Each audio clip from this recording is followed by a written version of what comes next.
Duan Yun fell asleep as soon as he said he would, swiftly embracing half of the 7 points to the original energy and dozing off.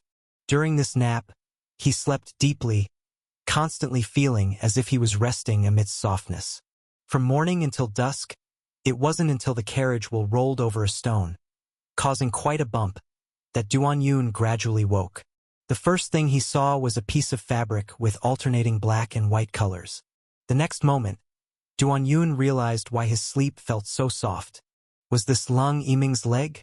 He looked upward, but the high peak blocked his view, causing Duan Yun to be unable to see Lung Yiming's face immediately. His first thought was that Shadow deliberately put me on his legs while I was asleep, right? But then he realized he might be wrong. He was seated opposite, which meant he was lying across the other's leg. Lung Yiming must have noticed that he had awakened, and a cool voice drifted over. "Have you slept enough?" Duan Yun got up and said, "Enough, enough." At this moment, Lung Yiming's face finally entered his field of vision. Not the imagined disdain, but there was a hint of resentment. Duan Yun worried if he had accidentally done anything, saying, "I didn't do anything, right? Don't worry. If there's anything, I'll take responsibility." Lung Yiming bit her lip and said, "I don't want you to take responsibility, nor is there anything to take responsibility for. You just called out a few names in your dream." "Names? You called Feng Linger 34 times, Shun Ying 66 times.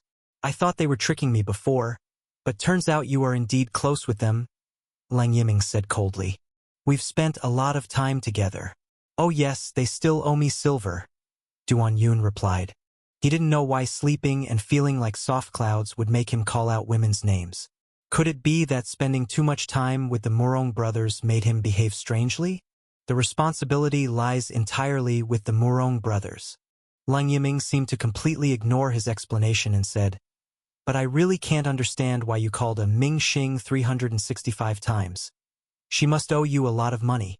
It must be said, although Lung Yiming usually looks indifferent, this analysis shows her sharp detective instincts. Duan Yun really had no good explanation at the moment. Ming Xing didn't owe him silver. In fact, he owed her a favor.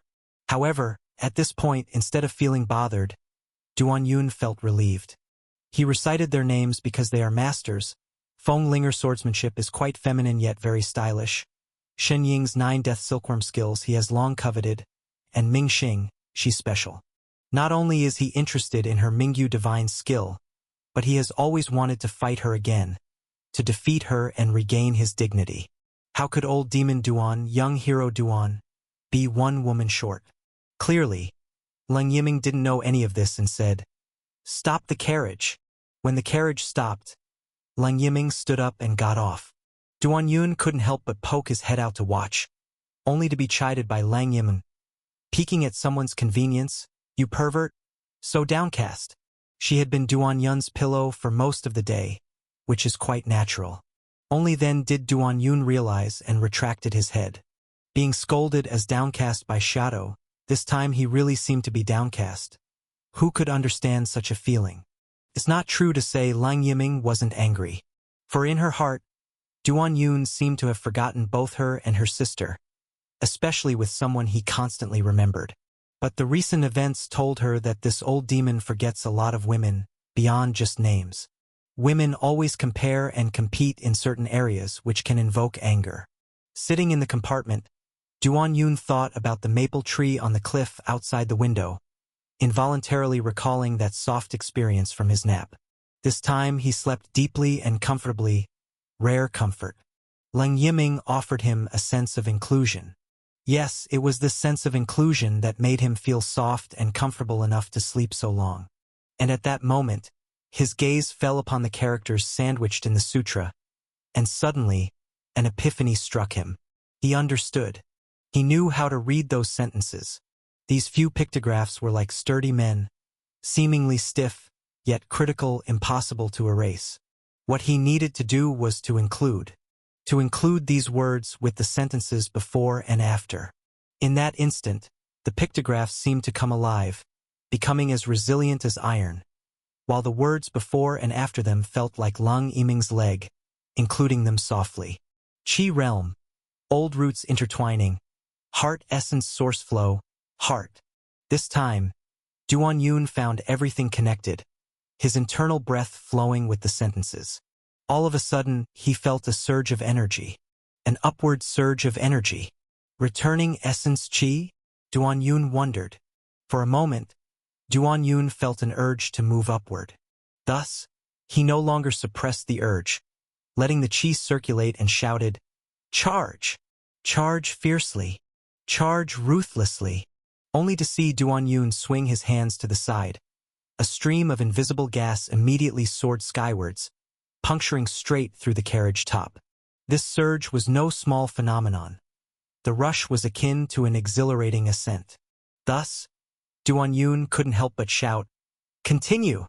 Lung Yiming, who was originally squatting there, suddenly furrowed her beautiful brows hearing this. Crazy. But as the thought formed, she felt a forceful upward surge erupting. A miraculous scene unfolded as Lung Yiming's urine reversed its flow and returned, leaving her in a state of bewilderment. She felt a blankness in her mind but so extraordinarily refreshed. The same refreshing sensation was shared by her sister, Lung Yishue, sitting there. From an aerial perspective, centered around Duan Yun, the trio's hair billowed with an invisible stream rising from their heads. This rush surged out from below, like a fountain. At this point, the force abruptly halted. Duan Yun couldn't help but shiver. Lung Yiming and Lung Yishue shivered simultaneously. A refreshing shiver. Especially Lung Yiming. Her reversed urine flowed down again, inducing several shivers. And at that moment, she just felt her mind was slightly blank, asking, "What just happened? Why, how peculiar." Indeed, the recent surge had gone straight to her brain, clearing it out while surprisingly refreshing, resulting in temporary amnesia. The same temporary amnesia happened to Lung Yishue, sitting there with some confusion, wondering aloud, "What just happened?" As the orchestrator of this surge, Duan Yun hadn't forgotten. Instead, through the hole in the carriage roof, he captured some traces. He saw the rising Qi from Lung Yishue's head slowly return to her body. Clearly, I activated the 7 points to the original energy. Why did her Qi also emerge? Could it be that the returning essence Qi involves others beyond just myself? At this moment, Lung Yiming got back into the carriage, feeling both fulfilled yet entirely invigorated. Seeing her head, Duan Yun found a wisp of Qi gradually settling into her crown. Her sister's Qi also surfaced? Duan Yun couldn't help but ask, "Did you feel anything special just now?" Upon seeing his question, Lung Yiming hastily covered her chest and lower region, saying, "Are you trying to ask about that feeling?" Duan Yun quickly shook his head. "No, not that." Lung Yiming blushed instantly. "Not letting you see, you still imagine, then refuse to say and yet ask." Duan Yun, suddenly recalling, Lung Yiming couldn't help but fiercely say, "Ask your Fenglinger, Shining, or whatever Ming Xing then. We goddess catchers have no obligation to tell you such things." At this moment, Lung Yiming remembered something and questioned, "The Ming Xing you mentioned in your dream wouldn't be the palace master of Mingyu Palace, right?" The two palace masters of Mingyu Palace are martial arts legends. Anyone who enters the martial world rarely hasn't heard of them. Lung Yiming, as the goddess catcher, had heard of them since childhood. But their titles have always been palace master, which is why she didn't react immediately. Duan Yun replied, "Perhaps." Lung Yiming showed an expression of shock.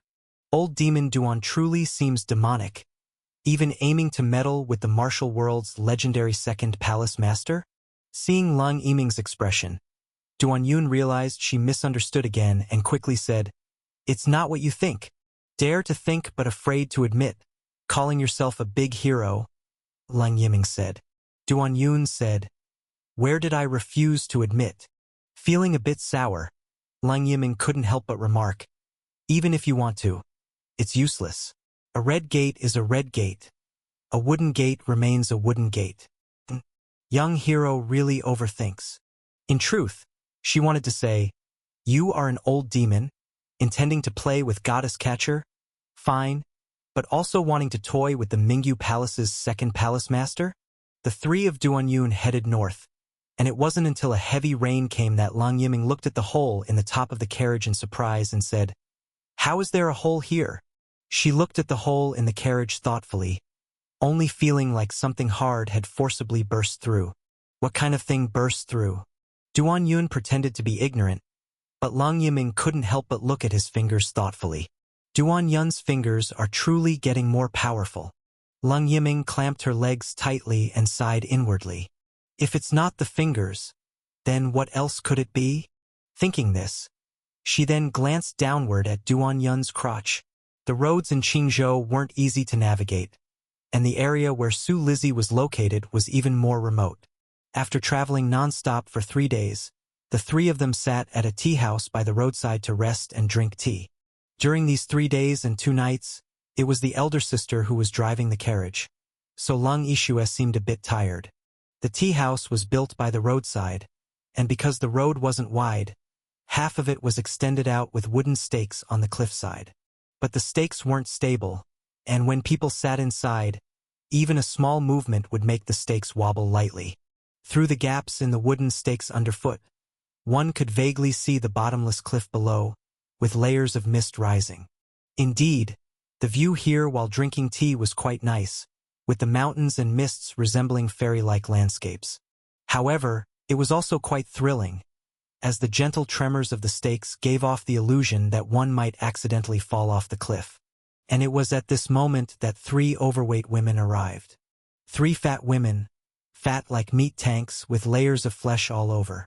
Strangely, although they were so obese that even pigs might be ashamed, their faces were still quite presentable. Especially the one in the middle who looked bright and pretty. If she covered her body, even the Murongs might be tempted. But only Duanyun had the leisure to observe their appearances, because their arrival caused everyone in the tea house to become anxious, due to their apparent disregard for their own weight. As soon as they arrived, the stakes underfoot creaked loudly, swaying up and down as they walked about carefree. After bustling around for a while, the 3 women finally sat down. The moment they sat, the entire tea house sank a bit.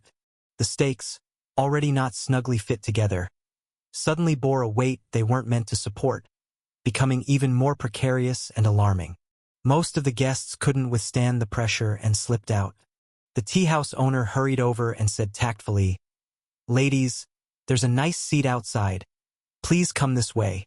At this point, the woman in the middle screamed, "Big sister, second sister. He said we are fat. He's discriminating against us. What's wrong with being just a bit overweight? Why must we be despised?" The tea house owner waved his hand hurriedly, saying, "Ladies, I absolutely didn't mean that." But the next moment, he was already lifted up by the female tank, like a little chick. Duanyun watched, puzzled, and asked, "What's the deal with these 3 fat women?" At that moment, Lang Yiming whispered, "These are the meat bodhisattvas from the Qingni temple." Hearing this, Duanyun became alert. Weren't these the mad women who once hunted the Murong brothers? Yes, the Murong brothers had told him that even when they brought up his name, Old Demon Duan, oops, Young Hero Duan, they still wouldn't give any face and forcefully acted. He could only say it made him hold a grudge. If they didn't give face to Young Hero Duan, then it was undoubtedly the evil demon. At that moment, the meat bodhisattva already spoke. "Actually, we can endure a bit of irritation." The tea house owner was stunned for a moment and quickly said, "Immortals are magnanimous." The meat bodhisattva nodded and said, "Being magnanimous, yet you say we're fat." "I did not." "Forget it. This immortal doesn't care about such things, as long as you bring out your savings to compensate for our losses." "Losses?" The tea house owner was somewhat confused for a moment. "Because you called us fat, we've barely eaten or slept well for at least 2 days, so you should compensate. What's wrong with asking for some silver?" The middle meat bodhisattva raised her chin. Or rather, although she raised her chin, it wasn't very noticeable because of her obesity, though her unreasonable aura was palpable. Just then, the anxious tea house owner instead showed a steadfast expression. "You want to extort me?" But I'm not afraid. The tea house owner spoke with an aura of righteousness. Those are my hard-earned savings. Mine. Not a single penny less. At that moment, even Duan Yun and his companions were surprised, not expecting such backbone from the tea house owner when faced with money. The meat bodhisattva squinted her eyes, suddenly emitting a sharp light and said, "Although we have accumulated good deeds all along and don't wish to take lives, why do you insist on willingly offering yours?" As she said this, she seemed to really transform into a living bodhisattva, her tone filled with compassion. However, at this moment the fat on her right hand began to tremble. "Wait!" Leng Yiming was the first to speak. The three meat bodhisattvas from Qingni Temple turned, and their 6 eyes pierced over like 6 extremely fine flying knives capable of slicing flesh. Leng Yiming did not retreat at all, meeting the gaze. It was not only because she was the righteous goddess catcher, but also because someone was backing her. The meat bodhisattva in the middle looked at Leng Yiming and her sister for a while, then sneered, "Who is this? Isn't this someone from the Qingqi Bureau on duty?" Leng Yiming said sternly, "Knowing we're from Qingqi Bureau, you should change places to beg for alms." To be honest, even with Duan Yun backing her up, she still felt a bit nervous facing these 3 meat bodhisattvas from Qingni Temple. The founder of Qingni Temple from the previous generation, the Meat Venerable, was someone even Li Feixia dared not challenge, so naturally, her disciples were fearless. At least back then, even with the Murong brothers being the Green Blade Demon, along with old Demon Duan's reputation, they couldn't suppress their peers. Just as they said, the Meat Venerable could ride Feixia like a horse, while the Meat Bodhisattvas could sit on the Green Blade Demon without any restriction. At this moment, the Meat Bodhisattvas laughed and said, "The Qingqi Bureau General Office is kind of interesting, but here in Qingzhou, the Qingqi Bureau is worth nothing. If I'm unhappy with you, I'd sit and crush your doors." Saying this, the one in the middle looked at Leng Yiming and Leng Yishue with a wicked grin. "The 2 ounces of meat on your chest look pretty strong. Mind if I borrow them to play with?" Leng Yiming stuck out her neck, angrily said, "Who are you looking down on? I have at least half a pound here." Duan Yun found himself at a loss for words. "Why are you so concerned about that? Whether it's heavy or light, I shall weigh it myself." With that, the middle meat bodhisattva grabbed the tea house owner with her left hand while reaching for Leng Yiming with her right. This person seemed to be all flesh and bulk, shaking all over once moved and expected to be clumsy. But unfortunately, she wasn't. Even though they were fat, they were 1 in a million light-footed fatzos. That small mountain of meat was unexpectedly fast, and her fan-like fat hand almost instantly grabbed onto Leng Yiming. In the next moment, this mountain of meat suddenly shuddered, retreating 5 steps, letting out a peculiar cry. The other 2 meat bodhisattvas were startled, only then noticing their junior sister had a bloody hole pierced in her right eye. "There's another expert." Their narrow, slit-like gazes locked onto Duan Yun, who was sitting there drinking tea. He had sat there the entire time, seemingly unmoved, yet he effortlessly pierced through their flesh unnoticed. It's known that their bodhisattva bodies could casually merge, making even swords and knives hard-pressed to draw blood. Yes, even the famous knife-wielders in the martial world, like the Silver Blade of Qingzhou, wielding the legendary blood-silver Mad Saber, could barely scratch their skin, only scraping off some subcutaneous fat. The meat cultivation technique of Qingni Temple is unparalleled in the world. There's a saying that no matter how fierce a swordsman is, stabbing 100 times, they can't reveal the bodhisattva's true form. The so-called bodhisattva's true form is their body that bleeds. Because their fat and oil were thick enough, coupled with their unique technique, breaking through was indeed difficult. Yet just now, the opponent acted so quickly and sharply that in her carelessness, the 3rd junior sister couldn't activate her protective body skill in time and was injured. This power was truly terrifying. At this point, the fattest woman on the left clasped her hands together and said, "I didn't expect an expert to be present. Sorry for the disturbance." Saying this, she intended to leave with her 2 junior sisters. But just then, Duan Yun's voice rang out. "Who said you could leave?" The steps of the 3 meat bodhisattvas halted. Although they conceded, choosing to retreat internally, they weren't fully acquiesced. After all, having roamed the martial world with their fat all their life, they were used to bullying others, and now losing ground inevitably left them seething. Originally, they opted to let things slide to give face, yet the other party was still relentless.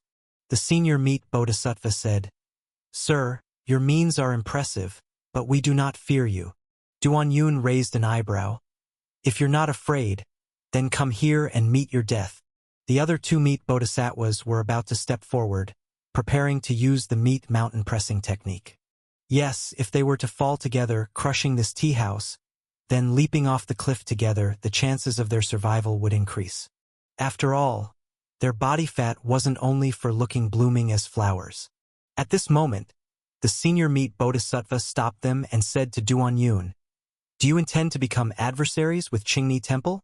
Duan Yun replied, "Even if you belong to Qingni Temple, you should know how to admit mistakes properly."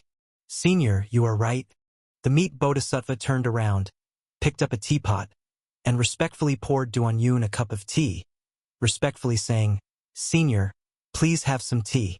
Duan Yun picked up the cup of tea. Seeing this, the meat bodhisattva felt somewhat relieved. These must be the people of the Qingqi Bureau's goddess catcher, quite formidable, and although appearing fierce in the face of them, was ultimately seeking a way out. Yet the moment the tea entered Duan Yun's mouth, he sprayed it out accurately, hitting the senior meat bodhisattva right in the eye socket. Duan Yun said, "It's cold." The senior meat bodhisattva's face convulsed, gritting her teeth. "Please wait, senior." Saying so, she went outside to the teapot, carefully adding some hot water. I have to say, this person seemed even sturdier than a pig but was rather deft at such tasks, possessing an artistic beauty in filth. "Senior, this time it is hot, please." Duan Yun took the teacup, sipping once. The meat bodhisattva stepped back cautiously, but this time Duan Yun didn't spray her face. She was just about to breathe a sigh of relief when, with a hissing sound, the tea flew out again, hitting the same spot, faintly stinging. "So hot, are you a stupid pig? Can't even get the temperature right?" Duan Yun questioned. The two junior sisters were just about to rush over when the senior meat bodhisattva stretched out her right hand to stop them, saying, "Senior's advice is right. Please wait." This time, she felt the teapot with her fat hands for a good while before finally pouring a lukewarm cup, bringing it next to Duan Yun. Lang Yiming, Lang Yishue, and several bloodthirsty Jianghu people nearby were quite shocked at this scene, because they had never seen the meat bodhisattvas of Qingni Temple being this good-natured. They'd scarcely even heard of it. After all, it was a sect from top to bottom without restrictions, once oppressing the legendary martial arts hero Li Feixia until he coughed blood. Duan Yun held the teacup and took a sip. This time, the senior meat bodhisattva proactively asked, "Senior, are you satisfied this time?" Duan Yun nodded. "This tea is indeed neither too hot nor too cold. Just fine. But why are you so ugly?" Ugly? But what does it matter?" The senior meat bodhisattva's cheeks twitched, said. Though they were incredibly fat, people in the martial world knew well they cared deeply about their appearance. Just like meeting old Demon Duan, one must address him as young hero, treating him as such. When people in the martial world encountered these fat women, they often perceived them as true beauties. Some even to survive had to sleep with a meat bodhisattva harshly one night. Duan Yun said, "Don't you know that seeing you so ugly delivering tea affects my tea-drinking mood?" The senior meat bodhisattva nodded. "Senior, you're right. To avoid disturbing your pleasant mood, we will now roll." Seeing Duan Yun remain silent, the senior meat bodhisattva suppressed her anger, bringing her two junior sisters to retreat. Just then, Duan Yun spoke. "Stop. Senior, what now?" The senior meat bodhisattva had bloodshot eyes said. "Looking like pigs is disgusting enough. Why do you have to step out with your left foot first?" Duan Yun pressed the question. The meat bodhisattva glanced at her left foot that had stepped out of the threshold, lifted her head, and the wrinkles on her face had twisted into a mass. "Damn your mother! Sisters, attack!" With a rumbling sound, the three meat bodhisattvas leaped up, startling everyone. because in this instant, the grass roof was blown off. It's hard to imagine three heavyweights, each roughly 500 or 600 pounds, could leap 3 or 4 meters up instantly. Yes, not only could they leap high, but also gave an impression of being as light as a swallow. 500 or 600 pounds and as light as a swallow are two extremes, yet in this moment linked together, forming an eerie and frightening scene. The three women leapt high together, then descended simultaneously. In everyone's eyes, it was as if a mountain was crashing down. This move had been building for a long time, with intent to either advance or retreat. Advance to crush the enemy ruthlessly, retreat even if they can't kill. Bringing down the tea house with them would ensure mutual destruction. At the time of falling off the cliff, the question of who lived or died would depend on whose fat was thicker. Seeing this, Lung Yiming and Lung Yishue shouted, "Retreat quickly!" Yet Duan Yun still sat there and replied lightly, "Retreat my ass." Had the Murong brothers been here, he might have said, "Look closely, Brother Murong. This is how you face off against fat women." At this moment, the unmoving Duan Yun finally moved. 3 fat women, linked together, launched a triple assault, like a mountain of flesh descending from above. As they attacked, the fat on their bodies seemed almost alive, surging like waves, appearing sinister and terrifying. The shadow of their bodies already enveloped Duan Yun, and even if he wanted to retreat, it was too late. At this moment, he swiftly grabbed the bench from beneath him and raised it with a shout, "I strike!" Faced with the terrifying impact of the mountains of flesh, Duan Yun wielded a simple bench strike. In the martial world, a bench strike is an exceptionally common attack method, widely used among hooligans and inexperienced Jianghu people. Yet in this moment, against the fearful impact of the meat bodhisattva, Duan Yun used this ordinary move. The bench struck 3 times consecutively, landing on each of the 3 mountains of flesh. Compared to the imposing power of the meat bodhisattva, these 3 strikes seemed as futile as an ant shaking a tree, yet bizarrely, the bodies of the 3 mountains of flesh flipped violently, bouncing away like a cannonball. The floor of the entire tea house sank downward, yet it wasn't completely smashed through. It's fair to say that Duan Yun bore the brunt of these 3 meat tanks. Everyone was stunned, as if the bench in Duan Yun's hand had a mysterious magic, effortlessly resolving the assault. This was all because he added rotation. The rotating spring rain blade power emanated from the bench, not cutting sharply from a blade's edge, but with a soft strength. This soft strength, leveraging 4 ounces to move 1,000 pounds, sent the 3 meat bodhisattvas flying. The rotating meat bodhisattvas collided with each other, their fat clashing and producing wave-like sounds. With a thud, they crashed into the mountain wall by the roadside, as if they had become a mass of flesh. Such an impact would definitely mean broken bones and flesh for ordinary people, but for the meat bodhisattvas it was nothing. Their fat was too thick, making it difficult to injure their core. They felt slightly dizzy, but as their fat rhythmically wriggled, they still managed to stand. However, their stand was only momentary, as Duan Yun had already raised the bench and came crashing down again. The meat bodhisattvas, just risen, were knocked to the ground again. This time, Duan Yun aimed for their heads. The meat bodhisattvas were covered in fat, but their heads were relatively normal, yet they didn't bleed. It was because, by this time, the fat on their bodies had surged to cover their faces and heads, forming thick layers that thwarted the assault. Nevertheless, the bench with revolving sword power still left them dizzy and disoriented. Even more terrifying for the trio of meat bodhisattvas was the pain they soon felt. In midair, Duan Yun's boots had already been tossed to Lung Yiming. In the instant Lung Yiming tucked the boots against his chest, Duan Yun leaped up. Toe sword. Skyward. The air was suddenly filled with the dense sound of piercing through the air, as Duan Yun's feet transformed into a blur, unleashing bright white sword chi. The frenzy of toe swords penetrated the air, incredibly dense. Following that, a shrill scream echoed. This scream was frightening, especially for the 2 senior meat bodhisattvas who were truly shocked and scared. It was because they recognized it as their junior's voice, which also meant that their junior's impregnable fat had been breached. It's known that even though their junior was not yet fully skilled, her talent far surpassed them, meaning she wasn't much weaker than the two. In the eyes of others, Duan Yun's feet formed a continuous blur, while the sword chi unleashed by his toes was like a torrential rain. Duan Yun knew that the meat Bodhisattva's fat was thick and strange, but all of this was relative. Ordinary Jianghu people couldn't break through their defense because they weren't fast or sharp enough. In the blink of an eye, Duan Yun unleashed over 20 toe swords, each one striking the same spot, namely the nose of this meat bodhisattva. Under such a terrifying and continuous assault, even the thick fat of the meat bodhisattva was broken through. Like nails, the toe swords hammered into the meat bodhisattva's face, releasing white fat, followed by blood red, green, purple, as if a dye shop was opening.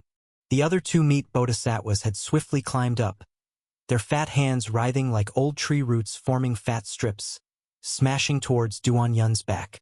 This strike had formidable force, but the cultivation technique of Qingni Temple was quite eerie, producing no sound in the initial stages. Only at the end did it roar like a missile striking Duan Yun's back. Yet Duan Yun didn't even turn his head. As if he had eyes on his back, he spun, his body brushing past the two whistling fists, crashing towards the faces of the two meat bodhisattvas. Too slow. As soon as the words fell, Duan Yun's two knees heavily struck the fat faces of the two meat bodhisattvas. Their fat trembled into waves, from which 3 broken teeth flew out. Yes, even though they used all their strength, using true chi to drive their fat to resist the blow, they still couldn't withstand it. This guy's force was indeed too intense. Even some renowned grandmasters in the martial world would struggle to have such might. Who is this guy? Though Duan Yun's knee strikes knocked out their teeth, he still felt the result was less than expected. It could only be said that thick skin truly had its advantages. What would be a deadly blow for others only caused injuries for these 3 meat bodhisattvas. But, fortunately, this young hero is the dual masters of sword and saber teeth. Duan Yun leaped up, drawing both sword and saber. Sword, blade, wind, storm. As he descended from the air, the sword and saber in his hands had become a spinning storm, smashing directly towards the 2 senior meat bodhisattvas. The 2 meat bodhisattvas had just been dazed by Duan Yun's knee strike. They didn't even have time to react before feeling a bone-chilling coldness. What's more terrifying is that this chill quickly entered their bodies. The blade and sword edge had already cut into their fat, spinning around. Due to the thick layer of fat, they initially didn't feel much pain, but the sense of fear clung to their souls like a relentless maggot. Because they could clearly feel their fat rapidly disappearing, the chilling sharpness of the blades had already penetrated through the fat into the body. If their fat was a thick armor, then the person before them was stripping it away. It was unbelievably fast. In the eyes of the bloodthirsty audience, the scene was extremely bloody and terrifying. Duan Yun turned into a storm of blades and swords descending from the sky, stirring up the flesh of the 2 meat bodhisattvas.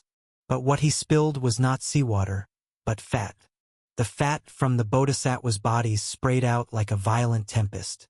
One of the most bloodthirsty Jianghu guests closest to the scene was so shocked that, with his mouth opened in disbelief, he was knocked to the ground by the fat, his mouth full of oil, unable to get up. The white fat splattered onto the cliff, producing a dense sound, as if a layer of white paint had been applied. But as soon as the white was applied, it quickly turned red. Blood was shed. The storm of Duan Yun's sword blades swept downward, not attacking the weak spots but rather targeting the other party's thickest belly and legs. Young hero Duan liked to defeat opponents at their strongest point. The blood splattering was intensely crimson. Even a butchered pig during the new year wouldn't have so much blood. The 2 meat bodhisattvas felt pain. Intense pain. Intense pain coupled with fear. Immense fear.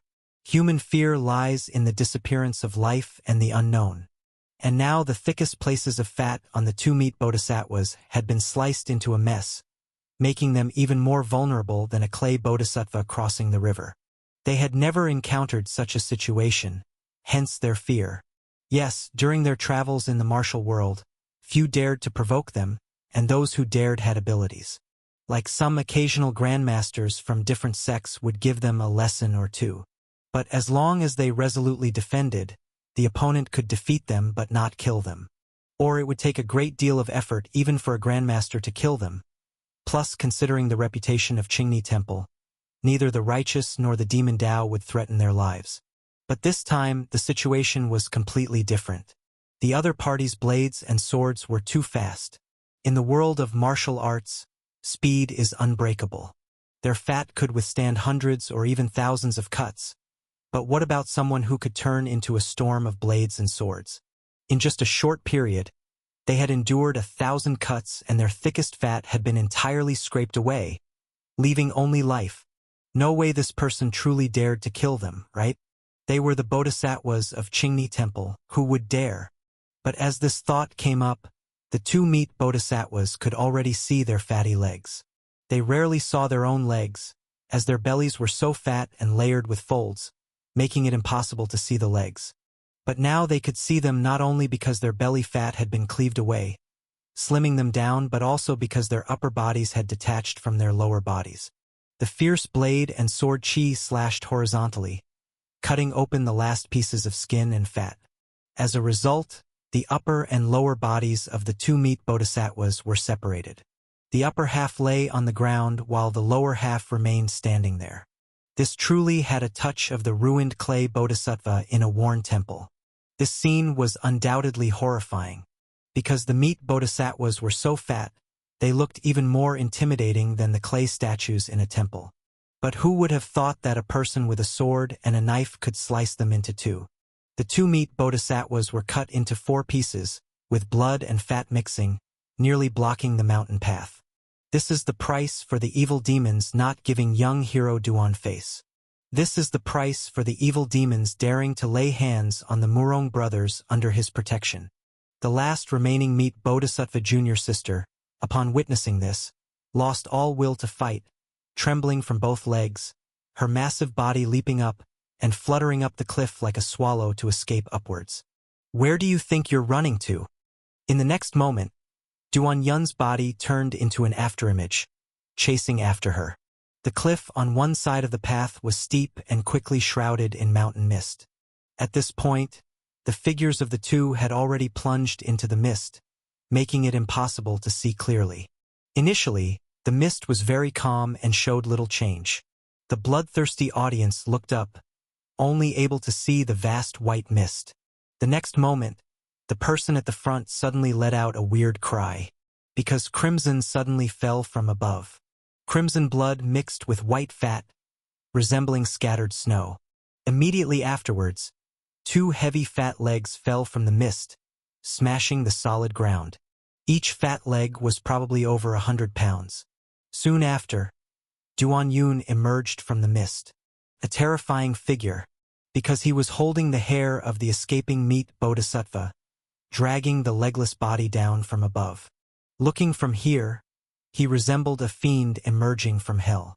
Even the boldest audience member up front was scared to wet themselves upon seeing this scene. Leng Yiming and Leng Yixue tightly held hands, their bodies tense with nervousness. This scene, even though Duan Yun was a teammate, still frightened them. With a thud, Duan Yun smashed the body of the fleeing meat bodhisattva between her 2 senior sisters, remarking, "I'm being kind today, sending you all off together." The 3 meat bodhisattvas, reduced to half their bodies, lay there like mud, watching this barefoot man who was a dual master of sword and saber. The eldest sister saw the handsome face of the other party, the swords that had slain her and her companions, now pristine once more, and finally came to her senses. "Duan, old demon Duan." At these words, Duan Yun's eyebrows twitched. "Damn it, do you even know how to speak?" With a thud, he kicked, and the half-body of the opponent was sent flying like a cannonball into the adjacent mountain wall, debris scattering everywhere. At this moment, the remaining 2 half-bodied meat bodhisattvas trembled even more fiercely at the sight. It must be said, the physical cultivation technique of Qingni Temple is quite miraculous. Not only does it make them as fat as pigs, but their life force is also incredibly strong. Even with only half a body, they still did not die on the spot. Just then, the junior sister meet Bodhisattva looked at him and said with a trembling voice, "You can't kill us. We are from Qingni Temple." Qingni Temple, and then what? Our master is the meat venerable. I am her beloved 13th sister. If you kill me, she won't let you go. Ugh. Just as she finished speaking, Duan plunged a knife into her chest, now with less fat, and said with a smile, "You can tell her in a dream that this young hero is waiting for her. If she doesn't come, I'll go find her myself. I almost forgot about your group of fat women offending me because I've been busy with things and cultivation lately and haven't been checking my little notebook often. Simply put, reviewing the past can lead to new insights, indeed." Duan instantly delivered over a dozen more stabs to the 3 half-bodies, making sure they were out of breath before lighting a fire to burn them. Killing tanks is quite tiring. Then, he walked over to the tea house owner, who was already petrified with fear, and said, "Clean up and keep running the business." The tea house owner immediately stood straight and said, "Hero Duan is right." Duan glanced at him, finding it somewhat interesting, and asked, "You risk your life for money, why?" "To gather the bride price. I just want to find a wife and treat her well," said the tea house owner. Duan inhaled sharply. Shocked. "Coward, coward? I hate cowards." The tea house owner focused his gaze and said, "I abide by the hero's teaching. I, Li, will never be a coward again. If I am a coward again, may my whole family die. I want to be a hero." Finally, he creatively added that line himself, making Duan think he might have mistakenly inspired some supreme heroic spirit.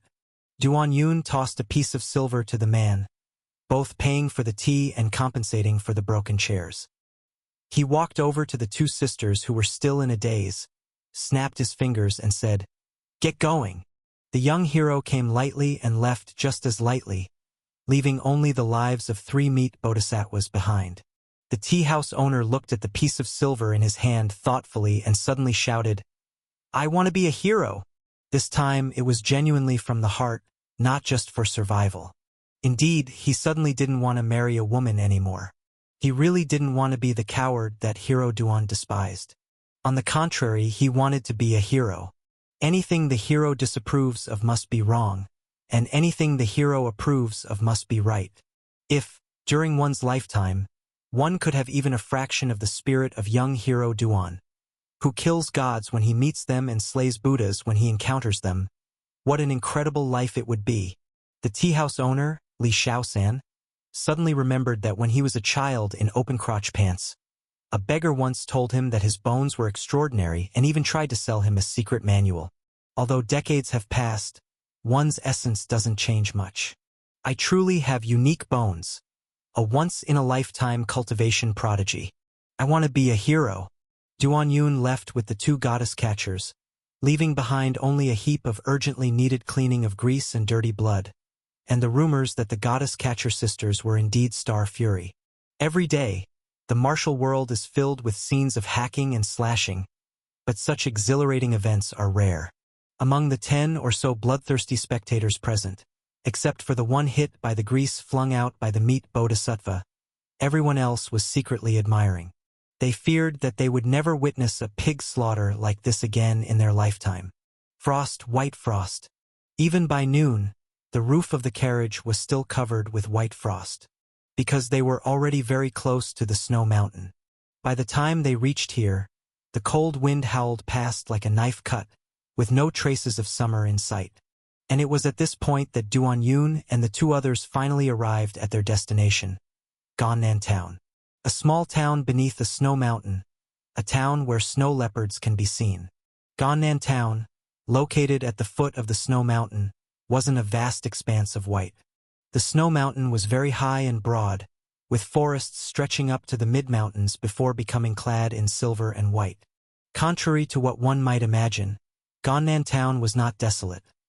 On the contrary, it was quite lively due to a river at the town's entrance. This river is called the Zhuerdwa River, and according to Lang Yiming, it's a tributary of the Muden River. In this area of Qingzhou, there's a custom of a winter market, where merchants from all over gather to do business on the frozen river during winter, which is quite a large-scale event. This is why Gannan town is quite prosperous and could be called a wealthy little city. But as soon as Duan Yun and the others entered the town, an obviously peculiar atmosphere was visible to the naked eye. Their carriage looked ordinary, and even though Lang Yixue, who was driving it, was exceptionally beautiful, it shouldn't attract so much attention. The key was that most of the gazes on the street carried ill intent. Or rather, they looked very nervous. Through the carriage window, one could vaguely see those gazes quickly disappear after noticing them. This could only indicate that these people were very wary of these few outsiders. The Qingqi Bureau has a station in Gannan town, and Lang Yiming and Lang Yixue know that Su Lizzie chased here due to matters concerning the Jade Sword sect and the White Sox sect. As for those gazes when they first entered the town, it was unclear to whom they belonged. White Sox sect. Thinking that members of the White Sox sect might be nearby, Duan Yun suddenly felt his blood boil. Last time, while acting for heaven, only one city's worth of White Sox evil demons was killed, which was far from enough. This time, he must seize the opportunity to kill to his heart's content. The Qingqi Bureau is arguably one of the largest organizations in the martial world. After all, only the imperial court has the financial resources to sustain such a giant apparatus. But it's fair to say there are gaps even within the Qingqi Bureau. The Qingqi Bureau station in Gannan town was evidently small and somewhat desolate, with leaky corridor roofs, an immediate indication of the lack of silver funds. The royal family no longer holds the strength it once did, so this remote Qingqi Bureau station naturally receives little attention. However, Lang Yiming and Lang Yixue are notable goddess catchers within the Bureau, especially with rumors of connections with old demon Duan, making their fame grow even stronger post-Star Fury. Upon their arrival, they were received with extremely high regard. Not only was there tea, but also a few plates of average-looking snacks. Having tea and snacks marked the highest standard of hospitality here. Even if the emperor himself were to show up, it would be the same. Duan Yun picked a piece of soft peach crisp to eat and took a sip of tea, which barely satisfied his palate. They had been traveling continuously these past few days, sleeping fairly well, but eating was truly subpar. Especially for Lang Yixue, who drove most of the time, leaving a tired look on her otherwise beautiful face. Of course, they didn't come here for the snacks. They were here to find Su Lizzie, and through her to connect with the heroic spirit branch of the Jade Sword sect. But Su Lizzie was not here, and the situation seemed somewhat grave. According to a young Qingqi Bureau official, the two branches, Jade Sword sect and White Sox sect, had indeed appeared here last month and fought ferociously. The official was not privy to the real situation. Witnessing the Jade Sword sect faction battle, he assumed it was an internal conflict within the sect. The fight was fierce at the time, with a horde of old Dharma images appearing at night. The heavenly king of the White Sox sect personally led the charge, impacting even the western part of the town, resulting in many casualties. Upon hearing the opponent's description of old Dharma images, Lang Yiming and Lang Yixue secretly broke a sweat for this colleague. Duan Yun was famously petty-minded, and as they discovered along the way, his heart was indeed not large. The meat bodhisattva seemed to have some grudge against him, yet the means. Thinking of this, Lang Yiming and Lang Yixue both squeezed their thighs tight. The martial world stories rumored they'd been toyed with by old demon Duan, becoming his Star Fury, which was of course fake. Yet there's a possibility it might be true. The thought of being toyed with by someone as terrifying as Duan Yun, observing his face, made Lang Yiming realize it wasn't entirely unacceptable. Duan Yun didn't care for the Qingqi Bureau official's statement, as his current concern was the Jade Sword sect's movements. To say the least, the situation was very dire. According to the Qingqi Bureau official's description, although the surrounded Jade Sword sect faction boasted an impressive number of Dharma images, they were severely injured, ultimately outmatched by the White Sox sect and another Jade Sword sect branch. They had to retreat towards the Snow Mountain, fighting as they fled, without daring to easily display even their most adept Dharma images, due to easily catching the enemy's attention. This situation clearly indicated that the heroic spirit branch of the Jade Girls had reached the brink of life and death, only able to escape into these woods to engage in guerrilla skirmishes and break through. Divine Catcher Su was very concerned about this matter, so he took 4 purple-robed men into the mountain, and something happened. Duan Yun frowned and thought, an unmarried incident with a C-cup? Leng Yiming and Leng Yixue were evidently very concerned about this matter and asked, what happened? They knew that Su Lizzie was their senior sister. Although the 3 of them were colleagues, they had learned martial arts together and had always shared a good relationship. Last month, after going in, there has been no news. The marked contact points were completely unmanned. Until 10 days ago, 1 purple-robed man was found, but only half alive. That purple-robed man appeared to be unclear, repeatedly saying they found the territory of the Jade Sword sect, only to hear a child's laughter and bird calls at night. Bird calls. Child's laughter. Scary, scary. Something happened. Something happened to all of them. At this point, the young official imitated the tone of the purple-robed man, and the voice sounded quite terrifying, as if describing a ghostly encounter. One must say, hearing a child's laughter in such a deep forest would naturally give a sense of haunting. The injuries on that purple robe were very serious. Before sending him for treatment, we found a handprint on him. The handprint was only child-sized but almost took his life.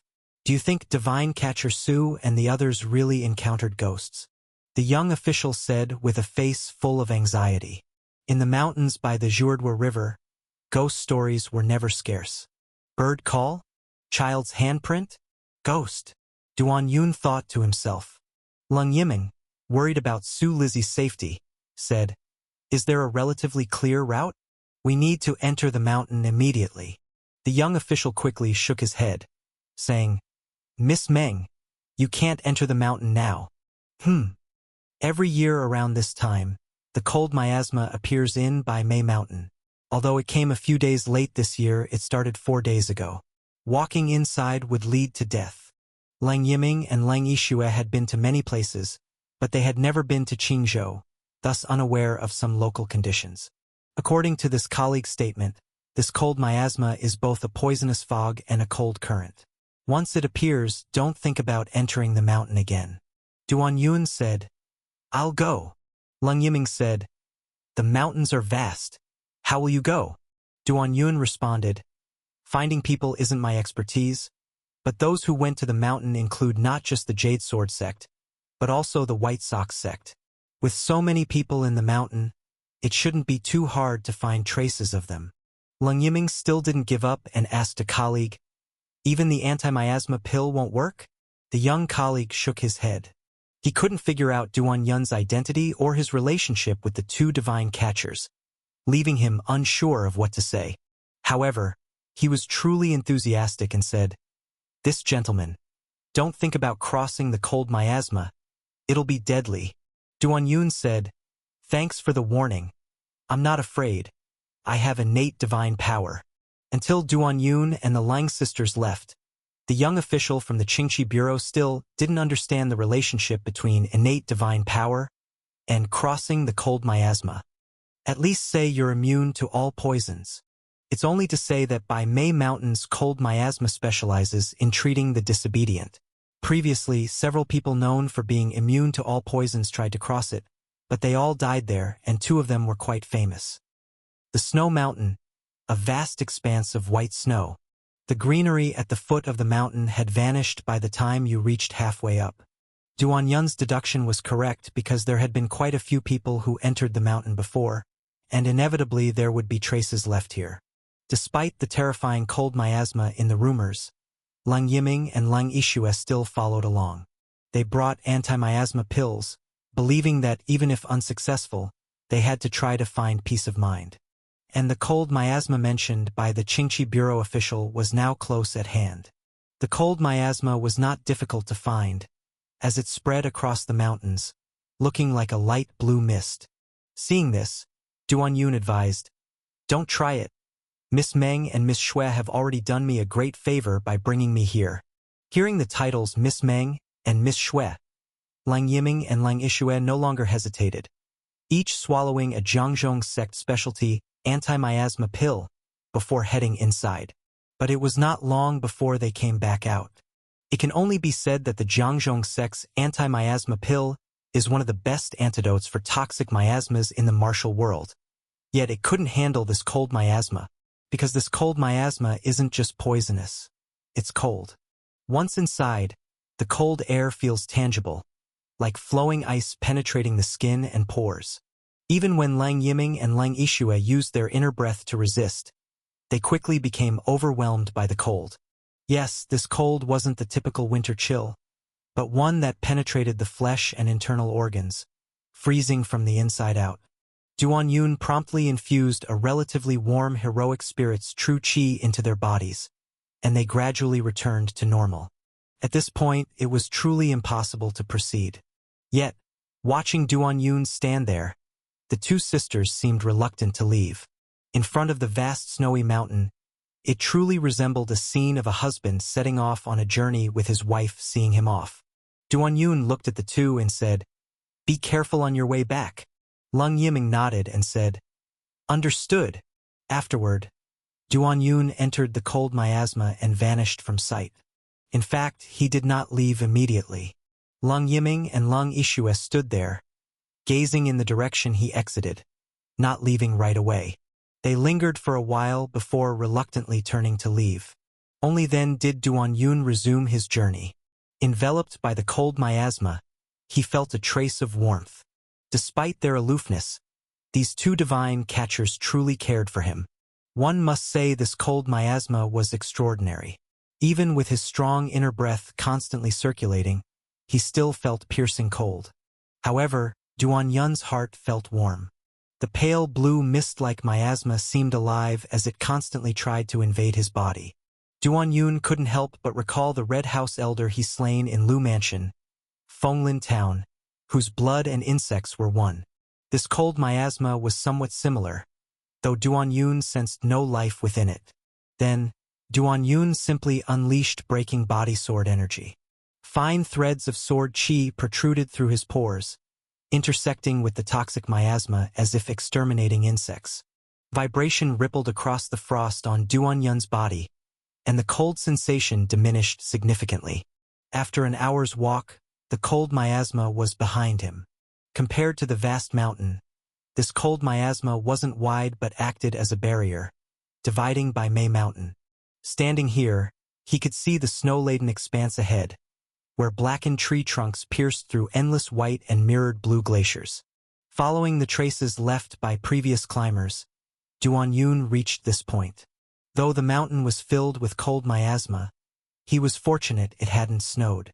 Without fresh snowfall, trails from earlier climbers remained visible. Here he discovered two corpses. The bodies of two women, one square-faced, one round-faced, half buried in snow. Their frozen attire and manly facial features strongly suggested they were from the Jade Sword sect, though it was unclear to which branch they belonged. Yet in the earlier cold miasma, Duan Yun could have led the two divine catcher sisters through if he chose. By injecting warmth-filled heroic spirit or employing the flames of the heroic fire lotus, he could dispel the cold. He refrained as he understood this mountain would be his battlefield. His enemies lay within, as did those he sought to save. When it was time to save, it would inevitably involve a bloodbath, leading to negligence. He prevented the sisters from accompanying him to avoid any mishaps. Without the sisters in proximity, he felt liberated to act boldly. Indeed, this time he planned not only to confront his old foes, the White Sox sect, but also the impure Jade Sword sect. If only one branch of the Jade Sword sect could exist in the world, he would tolerate only those aligned with him. Those unaffiliated with the young hero were the evil demons. Imagining the comrades within and the evil demons, Duan Yun's blood ignited beneath his cold skin. Now was the time to launch into action. This moment, if he could first locate the enemy, he would not hesitate to launch himself at them. White snow blanketed the landscape, and the surroundings were draped in silver. Thanks to the recent period without new snowfall, the traces left by people on the mountain remained, and sometimes you could even see bloodstains and severed limbs on the snow layers. This clearly indicated that the battle here previously was very brutal.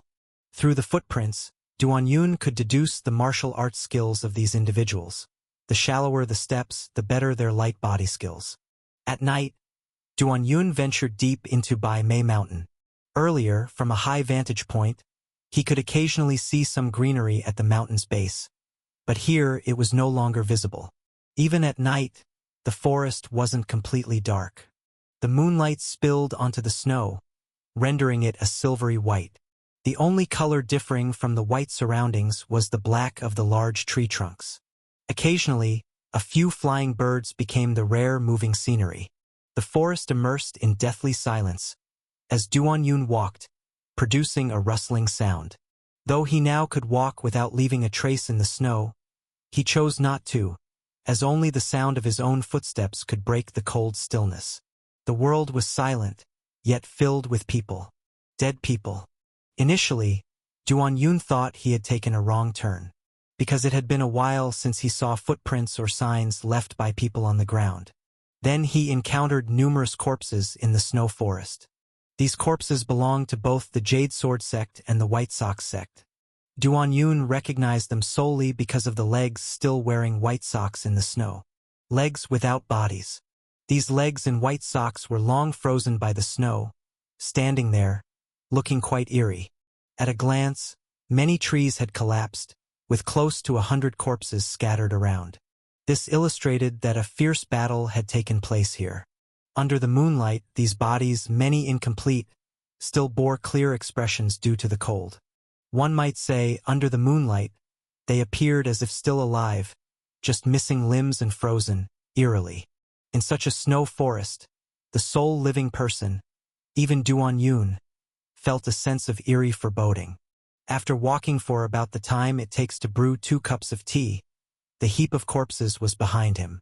They lay there, with the ice and snow as their companions, but Duan-Yun had a persistent illusion of them watching him leave.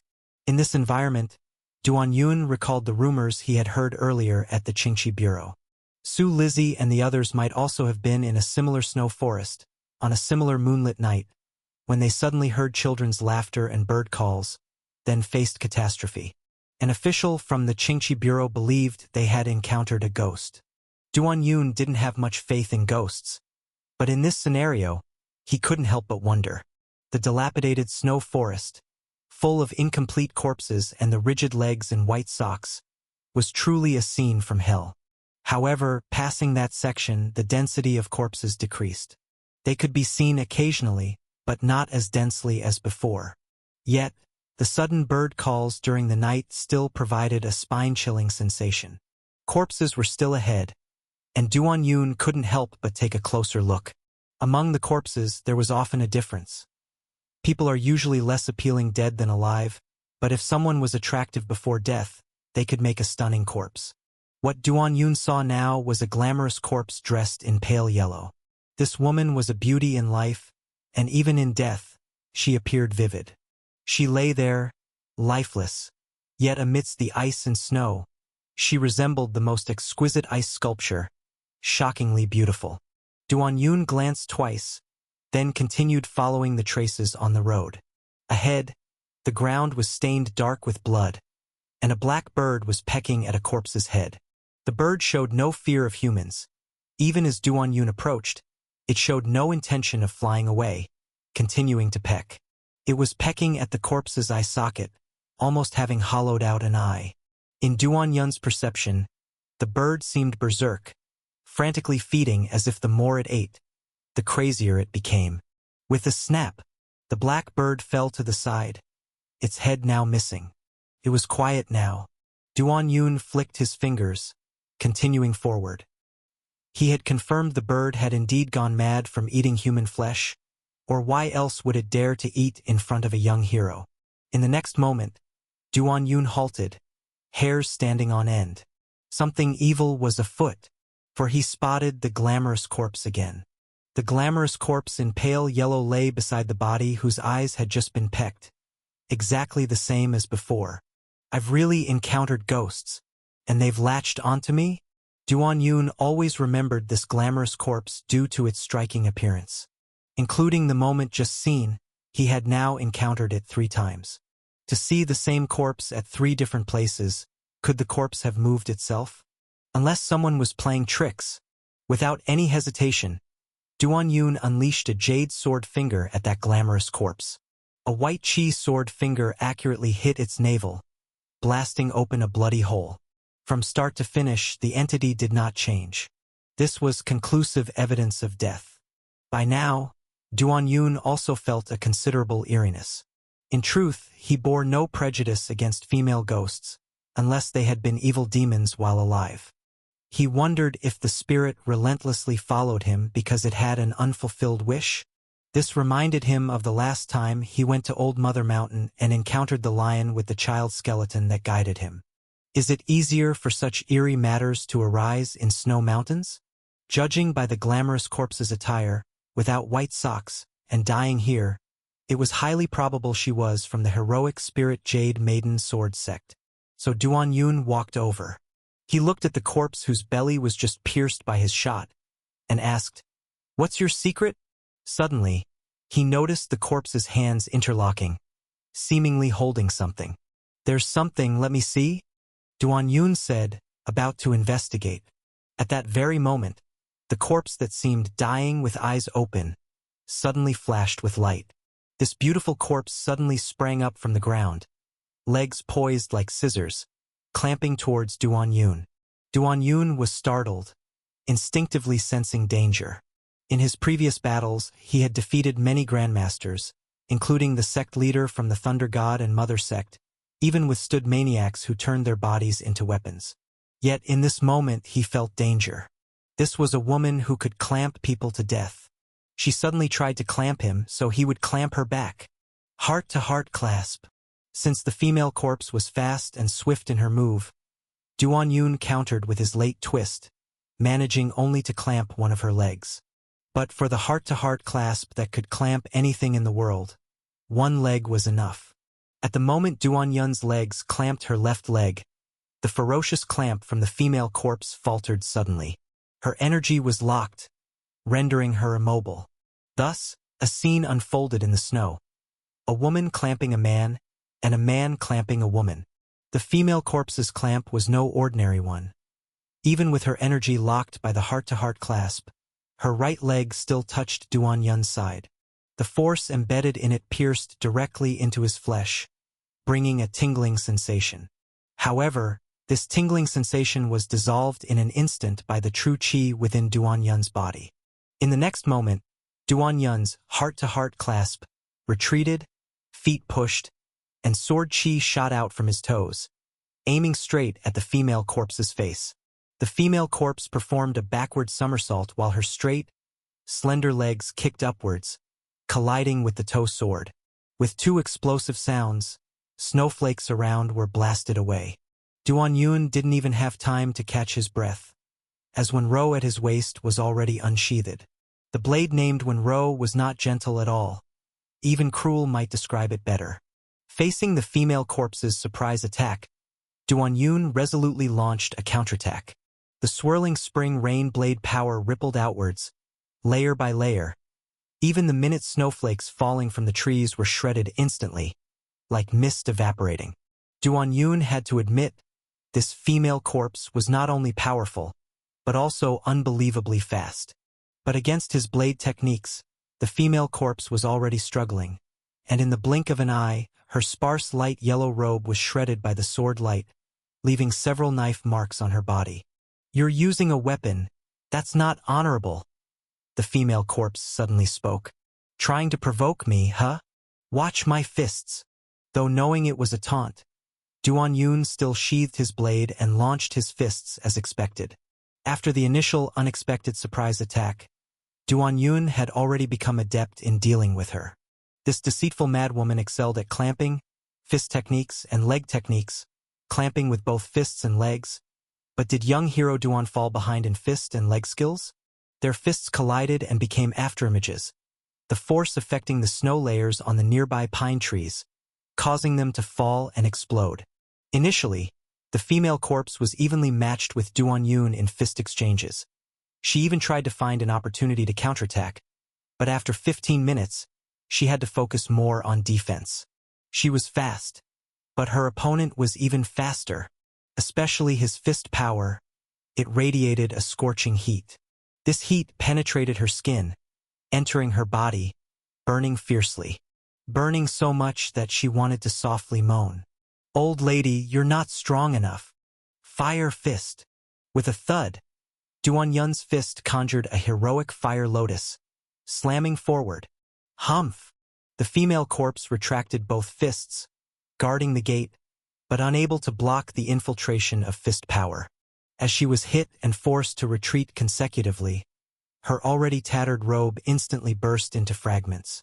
Yet she barely had time to catch her breath, as Duan Yun's fist came upon her again. From wearing thin clothes to wearing ragged thin clothes to almost wearing nothing, this affected Duan Yun significantly. Because in this new round of fist exchanges, she had no clothes on, and those big lamps kept swaying. The faster he punched, the more she swayed, and it made him dizzy. Shameless evil demon, using evil arts to affect this young hero. Break!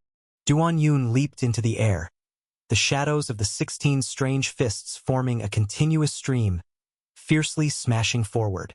The female corpse let out a muffled groan as her defenses were forcibly broken, retreating 5 steps and crashing into a snow pine behind her.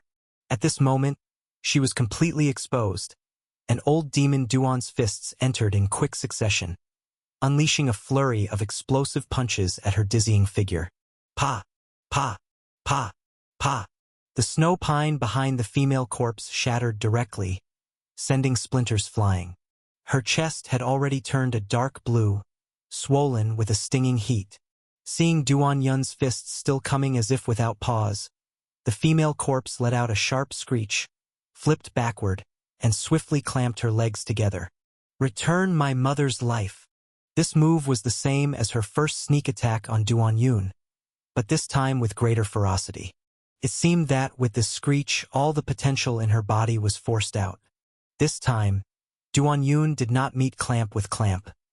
His arms wreathed in firepower swept horizontally, with the possibility of the opponent's sneak attack succeeding only marginally. Now that he was warmed up, he preferred to meet force with force. Bam! Bam! Ankles and fists collided, and though it was flesh and blood clashing, sparks flew momentarily. The heroic fire lotus erupted into sparks, causing both sides to separate. Duan Yun felt a bit numb in his hand, while the female corpse's legs were no longer obeying, half kneeling on the ground. Duan Yun raised an eyebrow and said, "Your mother? Which sect of evil demons does she belong to?" Indeed, young hero Duan, throughout his life of heroic spirit, only killed the wicked. "Jade Guanyin is my mother," the woman shouted, her legs bent, launching herself toward Duan Yun like a cannonball. The impact of the strike was astounding, as she used her body as a weapon to launch a terrifying attack on Duan Yun. Duan Yun sank his chi into his dantian, and with his right elbow he delivered a downward strike. With a thud, this elbow strike was swift and fierce, directly hitting the front of the woman's back. Thus, as he felt the intense force of the wind on his abdomen, the opponent had already been sent booming into the snow by his elbow strike. The snow and earth on the ground surged like waves, forming a human-shaped crater. This woman was incredibly resilient. Even after taking such a heavy blow, she still tried to get up, only to be stomped back down by Duan Yun. No wonder. Turns out she's Jade Guanin's spawn. Yes, young hero Duan had many red-faced confidants around him. From the fierce to the gentle, you could say he'd seen all kinds of women. Yet, whether the opponent pretended to be a corpse or when she swayed, she affected him. That could only mean the woman was inherently beautiful and alluring. Since she was Jade Guanin's daughter, it all made sense. Is there any woman more enchanting and dangerous than Jade Guanin in the world? Evil woman, eat my fists. Duan Yun turned and straddled the woman, like Wu Song fighting a tiger, raising his fists for a fierce barrage. The ground continually trembled. A passing squirrel was hit by the residual wave power of the fists, collapsing on the spot with a pine cone rolling to the side, unable to rise again.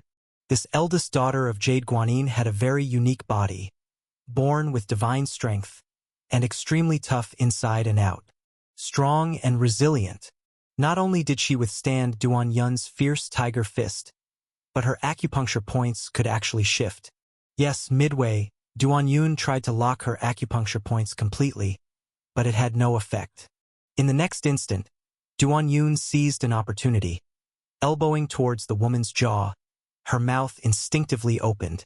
Almost simultaneously, Duan Yun's fingers turned into lightning, striking the opponent's tongue.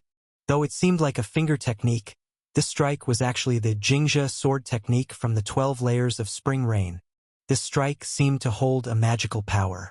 After it connected, the woman's tough and full body trembled as if electrocuted, and she went limp.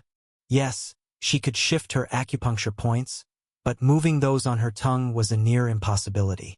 Duan Yun hooked his fingers, pulling out her tongue, and followed with a series of points. With each point, the woman's body shivered as if experiencing wave after wave of chills. When Duan Yun withdrew his hand, this daughter of Jade Guanyin, born with divine power, was kneeling on the ground, tongue extended, drooling, eyes rolled back, completely immobilized. The Valkyrie was subdued by this young hero, so how could he not handle a mere little evil woman? Instant refining. Duan Yun's hand pressed on the woman's head, and the Beiming divine skill activated instantly. The Beiming divine skill sank into the sea of consciousness of the evil woman, frantically absorbing. Duan Yun couldn't help but let out a sigh of comfort. It's no surprise, considering she's Jade Guanyin's daughter. Absorbing her true qi is quite exhilarating.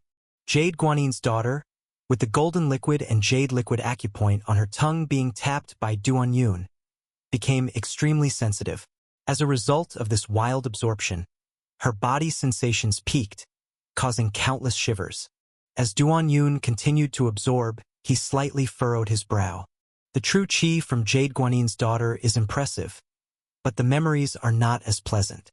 While the other trembled, Duan Yun felt as if he was submerged in murky waters, deprived of daylight, oppressive and stifling, while eerie voices like "Sister," "Mother" echoed around, as if trapped in a prolonged nightmare. After a while, Duan Yun let go. The delicious true qi had been absorbed enough, and the oppressive memories were enough, so he released her. Even though Duan Yun let go, Jade Guanyin's daughter remained kneeling there, tongue out, eyes rolled back, body convulsing, looking like someone who's lost the ability to care for herself. Seeing this, Duan Yun kicked her over to the ground. Looking at the enemy's daughter under the moonlight, he had a very heroic spirit idea. "I might not kill you for now," Duan Yun said. The woman, still white-eyed and drooling, upon hearing she might survive, instinctively groped around and asked, "Really?" Duan Yun nodded, saying, "I think you might still be useful." "What use?" the woman asked, barely retracting her tongue, puzzled. "I happen to be in need of a mount," Duan Yun said earnestly. The woman's rolling eyes gradually returned to normal, asking, "Is it the kind of mount I'm thinking of?" Even before, when she was in that yellow jade, she had seen her mother use men as mounts. But now it's reversed. "Yes," Duan Yun replied. After the time it took to drink a cup of tea, Duan Yun indeed had his own mount. He sat on a wooden chair seat, while Jade Guanyin's daughter carried the seat forward. During this time, her once wavy long hair had been styled into pigtails by Duan Yun, allowing him to steer her direction occasionally. This chair seat was found in a pile of dead bodies. It likely belonged to someone of status within the White Sox sect. In the White Sox sect, hierarchies are clear. Once reaching a certain level, like Zhonglai's, everyone has a mount when they travel. These mounts aren't animals but people. These people are often powerful warriors, tall and imposing, robust throughout, capable of crossing mountains with ease. It's something no animal could do. Yet Duan Yun's current mount was a delicate young girl. It's undeniable. This woman, being Jade Guanyin's daughter, is indeed enchanting, with a pure innocent appearance subtly laced with a seductive allure. Especially now, being used like cattle by Duan Yun, she evokes a pitiful feeling. If the Murong brothers saw this scene, they surely wouldn't be able to help feeling sorry for her. Such a beautiful woman, To have been tormented like this by offending old demon Duan. It's truly heartbreaking. How can a beautiful girl be used as a mount? Beautiful girls are the best in the world. If it were him, he'd at most harden his heart to kill her, to spare her this humiliating agony. At this moment, Duan Yun tugged at the woman's pigtails, saying, "Let's go." Indeed, he didn't kill the evil woman immediately, not out of mercy, but because traveling alone is downright tedious. Without someone to vent to when going the wrong way, it's no fun. Surely, the young hero couldn't be blamed for getting lost. Jade Guanin's daughter's hair was tugged, yet she didn't show a humiliated expression. Instead, she said, "You can pull harder. I like it," with a slap. Before she could finish, she already received a slap. Duan Yun said coldly, "You're not allowed to like it." Jade Guanin's eldest daughter clenched her teeth and continued forward. This person is a real devil. She truly underestimated the opponent. After her failed sneak attack, she was entirely at a disadvantage. Truly deserving of the enmity for killing her mother, this evil demon. Yet she will win. As long as she stays alive, she will win. Because she knows, second and third sister will likely emerge from the Jade soon. By then, when the sisters join forces, they will surely kill this old demon. So, the woman, humming lightly, continued forward with determined eyes, carrying Duan Yun. The past feud of killing the mother, this night's humiliation, she will definitely repay it all. "Why are you humming?" Hearing this sound, Duan Yun couldn't help but complain. "I like it." Saying that, the woman hummed even more energetically. This time, Duan Yun didn't bother to refute much, knowing the difference between riding a horse and riding a wild horse is completely different. The latter is a bit more interesting. Humming away, Jade Guanin's daughter stopped herself, because she heard Duan Yun's steady breathing. Has he fallen asleep? Falling asleep while riding me? How dare he? Jade Guanin's daughter couldn't help having some thoughts. But these thoughts quickly dissipated, because she didn't dare. She didn't know if this old demon was setting her up, planning to punish her severely, or even kill her. Her white teeth dug into her lip as she continued her humiliating journey. "Sister, if you're coming, you must be fully prepared." Deep in the snow mountain, snow water flows into streams, trickling through. Beside the stream, there stood a dome tent, decorated with a strange curtain. The curtain hung with golden threads and tassels, making the tent look like a radiant cloud in the snow, very eye-catching. Gua Heavenly King travels with quite a spectacle. Even in this icy and snowy environment, it's the same. This spectacle might exhaust two of his subordinates, but it creates his grandeur. As a heavenly king, his face represents the divine sect. His grandeur is the grandeur of the divine sect, so it's much worthwhile. A woman holding a white jade wine jug walked into the tent.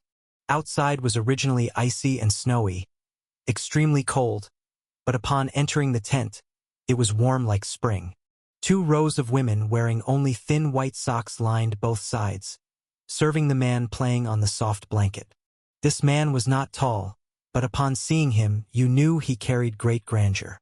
Such a person could only be Gua Heavenly King, the backbone of the White Sock Divine Sect, third in line among the 4 Heavenly Kings. Gua Heavenly King ranking third is actually the division by people of the martial world.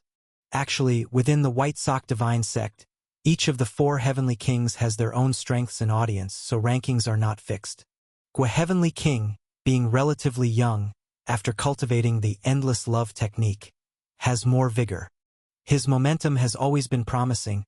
He figures within 2 years at most, people of the martial world might rank him at least second, possibly first among the 4 Heavenly Kings. Unfortunately, his rising momentum suddenly halted. All because of that wicked old demon Duan.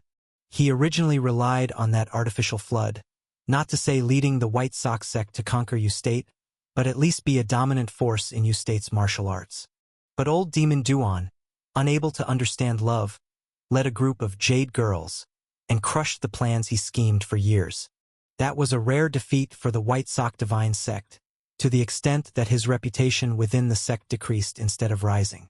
Thinking of old demon Duan's actions, Gua Heavenly King was infuriated. Maniac, truly a crazy one. This old Gua unleashed a flood, at most drowning a dozen cities, tens of thousands of people at most, would determine Yu State's martial arts situation, and he went to the core with him just because of this. He wasn't even fighting for Yu State's martial prominence, because he is from Yun State. You, someone from Yun State, why meddle with Yu State's flood disaster? What a madman! Gua Heavenly King even felt that old Demon Duan was jealous of his looks to deliberately act this way. Among the 4 Heavenly Kings, his old Gua is the most handsome. Likewise, he is a famous handsome man in the martial world, only second to the sect hierarch Fang Tianyu. And he knows old Demon Duan is also a handsome man. In the martial world, handsome men always have silent competition. Old Demon Duan was jealous of him, pretending to be a hero, leading the Jade Sword sect, and wrecked his plans, making him swallow the bitter fruit. But who would have thought? Old Demon Duan wasn't finished. Even allowed the Jade Sword sect to fight into Qingzhou. This Qingzhou battle was even more enduring than the Yu State Lishan City battle. The most reprehensible part is, the Jade Sword sect actually leveraged those lowly Qingzhou folks, continuously replenishing their numbers.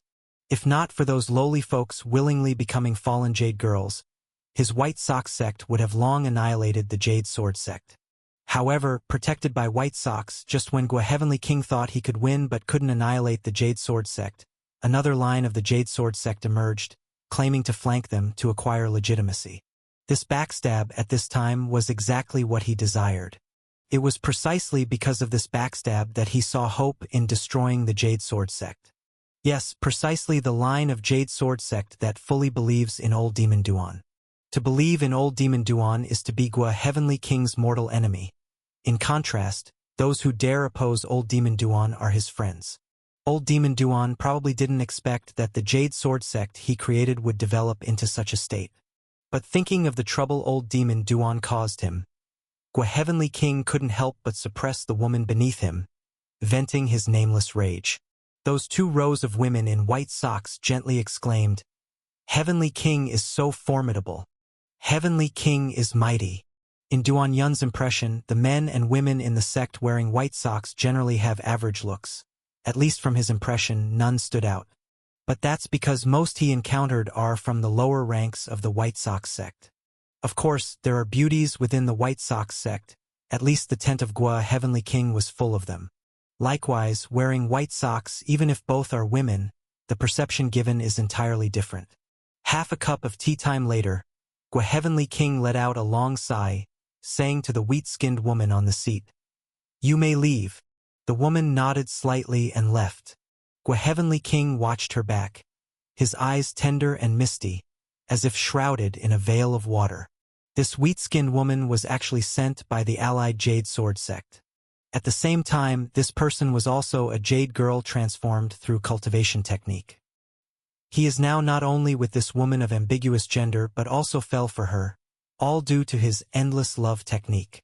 Every several days he falls in love, loves someone new, then forgets, continue loving and not repeat. Despite beauties surrounding him, he cannot love the same ones again. He must always be on the path of loving new ones. When lacking women around, he not only captured diseased prostitutes to love but, at times of greatest shortage, didn't spare elderly women from the village. Yes, not any time is there always good women, sometimes conditions are harsh. He could decide to love at any time because he knew his cultivation technique could only advance, not retreat. As long as his cultivation technique doesn't regress, as long as he continues to grow stronger, loving this ambiguous gender Jade girl, a diseased prostitute, and elderly women posed no difficulty. However, saying he held no resentment would be a lie. If not for old Demon Duan, if not for this Jade Sword sect, forcing him to rush everywhere, he wouldn't face a lack of women.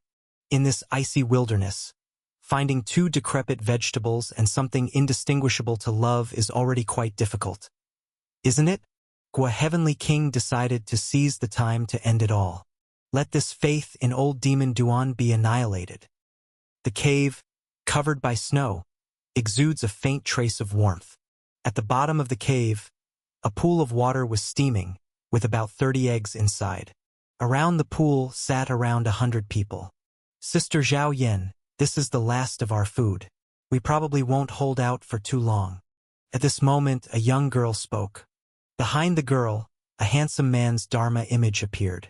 If you looked carefully, the man's appearance bore some resemblance to Duan Yun. Yes, here were the remaining people of the heroic spirit Jade Maiden Sword sect. At their peak, they had several thousand members, with a continuous stream of people joining them to resist the White Sox divine sect. Killed one day, coming again the next, truly giving a sense of indomitable vitality. But now, only about 100 remained, with half of them injured or disabled. The Dharma image behind the young girl somewhat resembled Duan Yun, though not entirely the same, all because she hadn't seen Duan Yun in person, only imagined through paintings and descriptions from fellow sect members. Her favorite description in the heroic deeds was heroic venerate's image of medical practitioner's compassionate heart. So the Dharma image appearing behind her also had a look of compassionate heart of a healer. Thin crystalline threads emanated from the Dharma image, entering the bodies of her fellow members who had lost an arm and a leg, cleansing pus and stopping bleeding. Indeed, in her heart, heroic venerate was medical practitioner's compassionate heart. Thus her Dharma image had some healing abilities. Unfortunately, they were really at the end of their rope. If it weren't for the avalanche 2 days ago, covering the entrance, they would likely have already been discovered by the enemy and exterminated. This should be the last group of people left in the Jade Maiden Sword sect. The food here was almost exhausted, and even if it wasn't, they probably couldn't hide much longer. The enemy had highly skilled trackers, and the shelter provided by the avalanche wouldn't last long. Zhao Yen, whose real name was Zhao Yen, was originally a farmer from a small town in Yu State. The flood caused by the White Sox sect took away his son and a daughter barely 5 years old. His wife had died early, and these 2 children were his life. After learning it was the work of the White Sox sect, he, who was ready to kill himself, found the Jade Maiden Sword sect and joined them. He was devout and trained diligently because he knew this was his only chance for revenge in this lifetime. Thus Zhao Yen became the fastest progressing and most ruthless killer of the White Sox sect here. Is it going to end here? Zhao Yen thought to himself. Then he looked at the young girl and said, "We'll soon be found, Miss Lin. You are the youngest and most talented here, so hide when the time comes." There was a pit in the hot spring water. A pit that could only accommodate 1 person yet was well hidden. Their plan was, once the enemy found them, they would fight their way out, buying time for the young sister to escape. As she said this, it was as if she were giving her last words. The young sister shook her head and said, "Sister Zhao, we came out together, so even if we die, we should die together."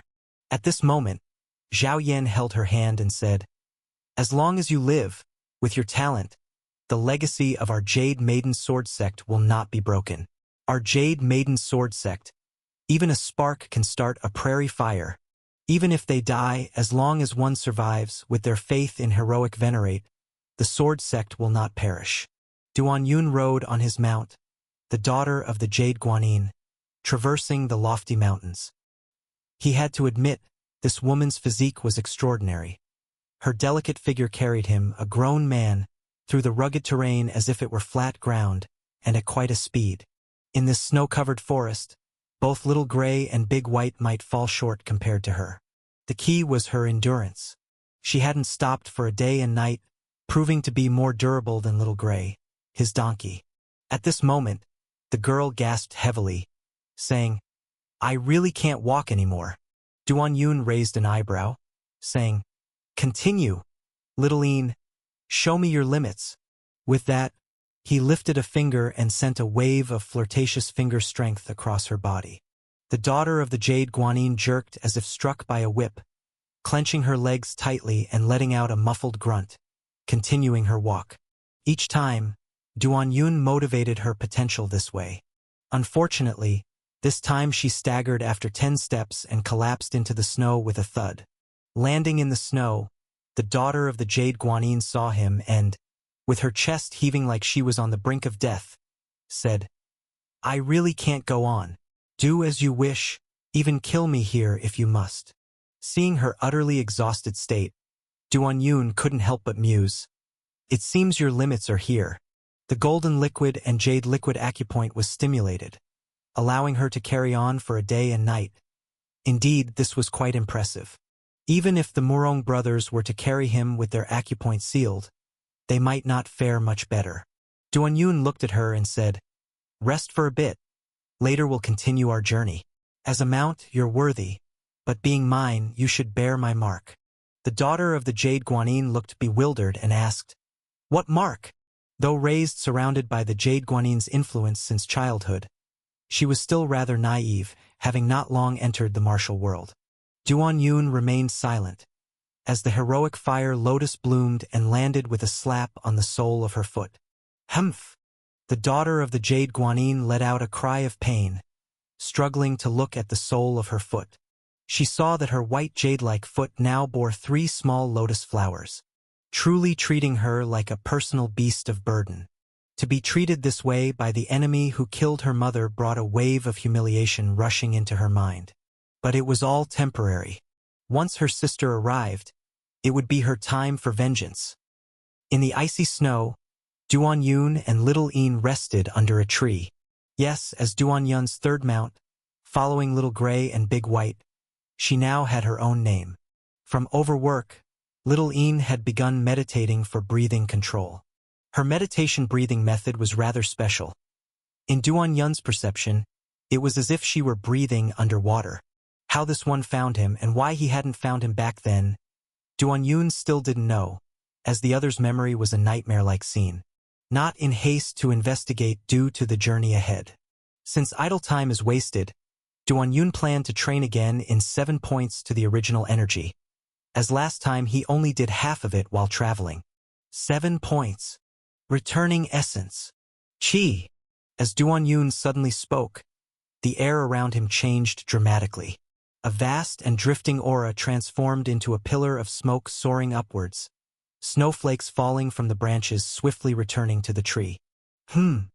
Following the upward rise was also the returning essence Qi of the daughter of the Jade Guanyin. Little Een was baffled by the situation, thinking Duan Yun had gone mad when she heard him speak.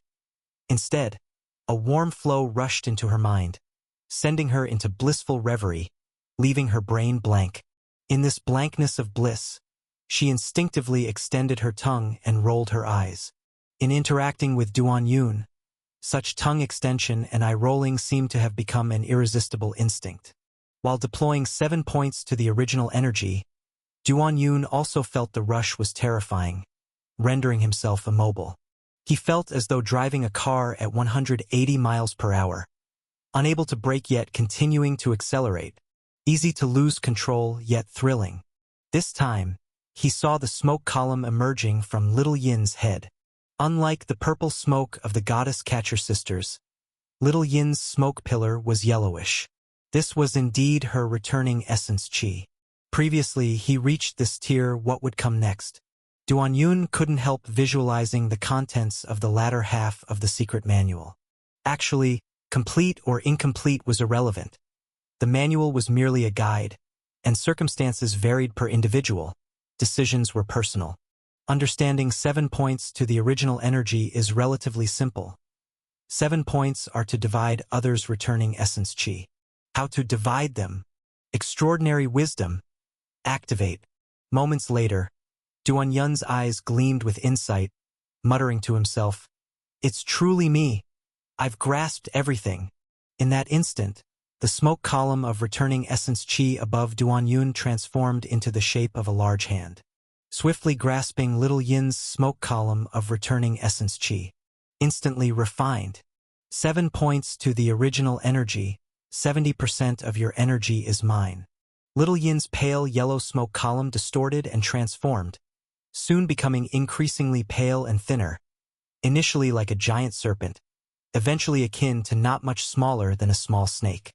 Were it not for Duan Yun claiming only 70%, it might have shrunk to the size of an earthworm.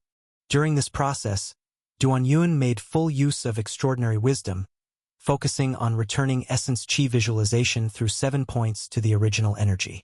Little Yin's returning essence Qi, however, its changes were akin to the fallen, starting at a normal size, progressively shrinking, until becoming earthworm-sized. Duan Yun sensed the 7 points to be a golden dividing line. Exceeding one more point would backfire, one less would not suffice. The session of 7 points to the original energy ended, and the column of smoke above Duan Yun's head dissipated. He exhaled a long breath. On the other side, Littleine opened her eyes, showing a confused expression just like the goddess catcher, and asked with puzzlement, "What just happened? Why do I feel so comfortable?" Duan Yun looked at her for a moment, finding no change, then asked doubtfully, "Do you feel anything strange?" "Strange." Littleine remained confused. She was just meditating, and suddenly felt very comfortable. If she had to describe something strange, there wasn't any.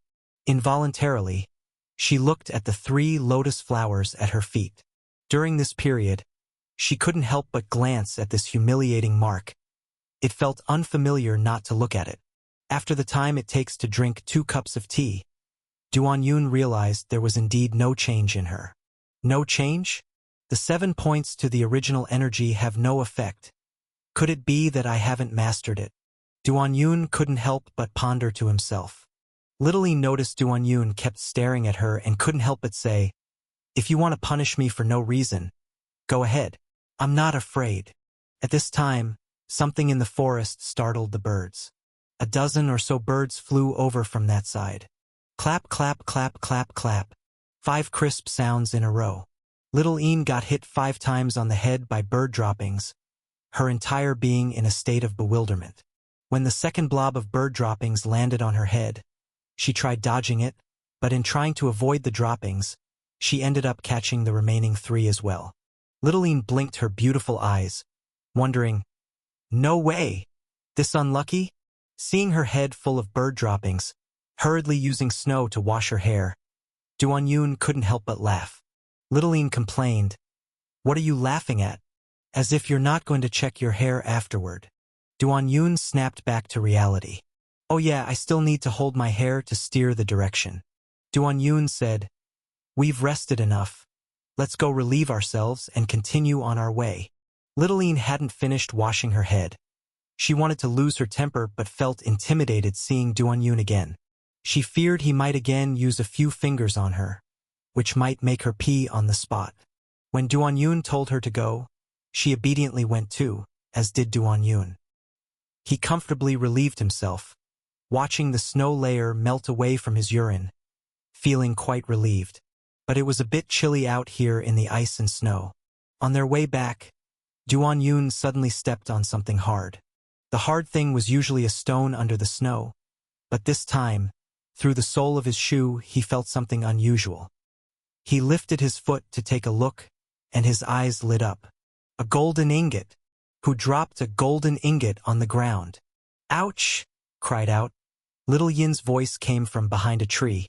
Duan Yun walked over to find her with her trousers only halfway up, already fallen to the ground. Upon seeing Duan Yun, Littleine quickly pulled up her pants and awkwardly said, "This ice is so slippery." At this moment, Duan Yun began to perceive something about the 7 points to the original energy. It wasn't that there was no change, but the change was mystical. This thing can make others unlucky and oneself lucky, right? Littleine scrambled to her feet, looking at his hand, puzzled. "Why are you holding a golden ingot?" Duan Yun blinked and said, "Just after urinating, I found it." Littleine gasped, saying, "So lucky." Then she muttered, "The heavens are unjust. Why am I so unfortunate?" At this moment, she carried the litter on her back, half kneeling on the ground, indicating for Duan Yun to get on. Duan Yun nodded and sat on it. This 7 points to the original energy is quite intriguing and requires further contemplation. Having a mount like this around isn't bad. Not only can I ride it, but I can also use it as a test dummy. It would be great to have a few more. Snow Mountain Wooden Hut.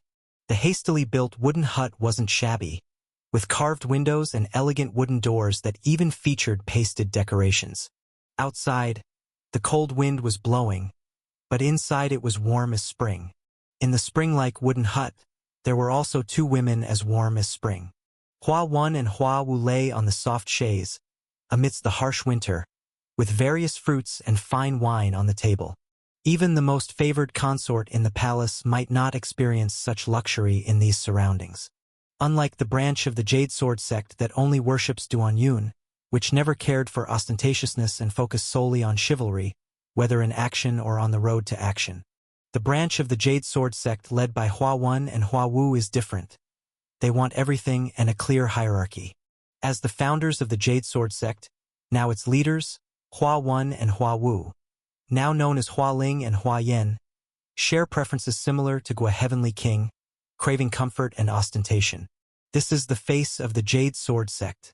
Considering the Jade Sword sect was established by them, their original intention was hatred towards Old Demon Duan, but now another branch that only reveres the old demon emerged. How could they not hate, not want to eradicate it entirely? Indeed, only the two sisters can exploit the reputation of Old Demon Duan to expand their power. How can others dare? We are the first fallen women of Old Demon Duan. They harbor deep hatred for Old Demon, especially Hua Yan, who was forced to give birth to the peacock demonic baby, and her hatred for Old Demon is bone deep. She considers all her suffered hardships caused by Old Demon Duan. She's also very envious, jealous of anyone who uses Old Demon Duan's name. In her view, given how miserable she is, the old demon should be exploited only by her. Even if her sister oversteps any bounds, she would harshly reprimand her. This Jade Sword sect has considerable influence, having amassed significant territory and wealth over the years. In reality, many covet the sisters' positions. After all, in this branch of the Jade Sword sect, many harbor malicious intent. Why should they get to be the only fallen ones occupying that position? Still, they managed to secure their positions because they were the first to train in Jade Sword True Understanding, and because the sister Hua Yan went mad long ago. This Jade Sword True Understanding grows stronger with madness, and many in the sect have been driven mad by the sister. Their deaths were extremely tragic, almost tortured to death after enduring months of forced pregnancy, as the cost of defying the sister. This Jade Sword sect, not only is Hua Yan getting stronger with madness, but she also has a daughter with an even more terrifying talent.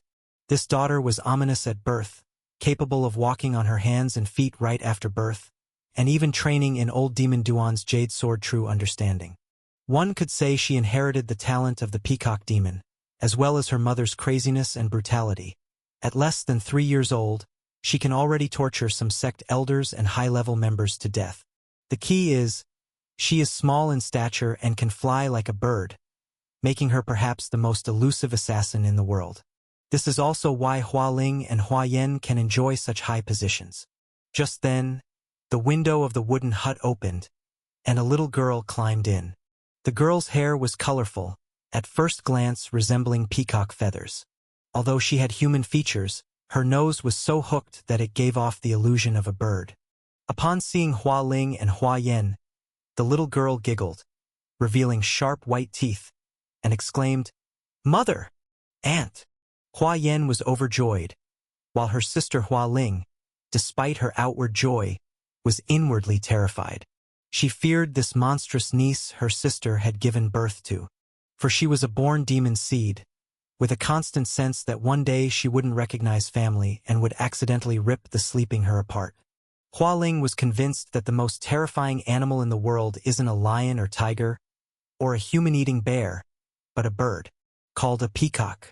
The peacock demon had died at the hands of Old Demon Duan, yet his monstrous child inherited his formidable traits. No, far more terrifying than the peacock demon. Just then, the little girl had jumped into Hua Yan's arms, acting spoiled. The sounds she made didn't quite resemble human language but rather bird calls. Hua Ling couldn't understand what she was saying, but she could sense her urgency. At this moment, Hua Yan patted her daughter's hand, teasing, "Don't be anxious. It won't be long before you can slaughter again. For destroying the fake sword sect, I will credit your first merit." Wah wah wah. At that moment, the little girl cheered even more happily. She didn't quite seem to speak yet, but the brutality in her eyes grew by the day. In Hua Ling's eyes, it seemed deeper than many murderers' viciousness. If this child grows further, can her sister still control her? But one thing was right, that is, the branch that worships old Demon Duan should eventually be cut off. She and her sister shared the same view. Old Demon Duan could only be exploited by them. Only by them. For a moment, Hua Ling's eyes also flashed with jealousy and brutal radiance. On the path carrying Duan Yun forward, the Mount Littleine tripped 3 times, with the last fall being the heaviest, all because she disrupted her true chi while using her movement technique. Littleine fell to the ground, not only hitting the ground like a standard faceplant, but her true chi was also thrown into chaos, causing excruciating pain in the meridians of her abdomen. Duan Yun raised his hand, and demon electricity instantly shot into her body, clearing her chaotic meridians. Littleine stood up again, sighing, "Such bad luck. I've never been this unlucky." She felt that all the misfortunes had found her within these couple of days. The fall was her own doing, and the true chi disruption was her own fault, so she couldn't blame old Demon Duan for it. Especially since old Demon Duan helped her straighten out her chi. She couldn't help but say, "Thank you." Littleine had no idea at the moment that the powerful chi column above her head, which was like a python, had been made thin and soft by Duan Yun. Duan Yun was still not satisfied. He believed that as long as he was around, as long as the Mount didn't drop dead from bad luck, with his medical practitioner's compassionate heart, he could certainly bring it back to life. Moreover, a Mount should have the awareness of being a Mount. This was a Mount that had once plotted against him, so in Duan Yun's eyes, its status was naturally far below that of Little Gray, who was also a Mount. "What's wrong with using you for a test?" Duan Yun's dissatisfaction wasn't because he only picked up a golden ingot.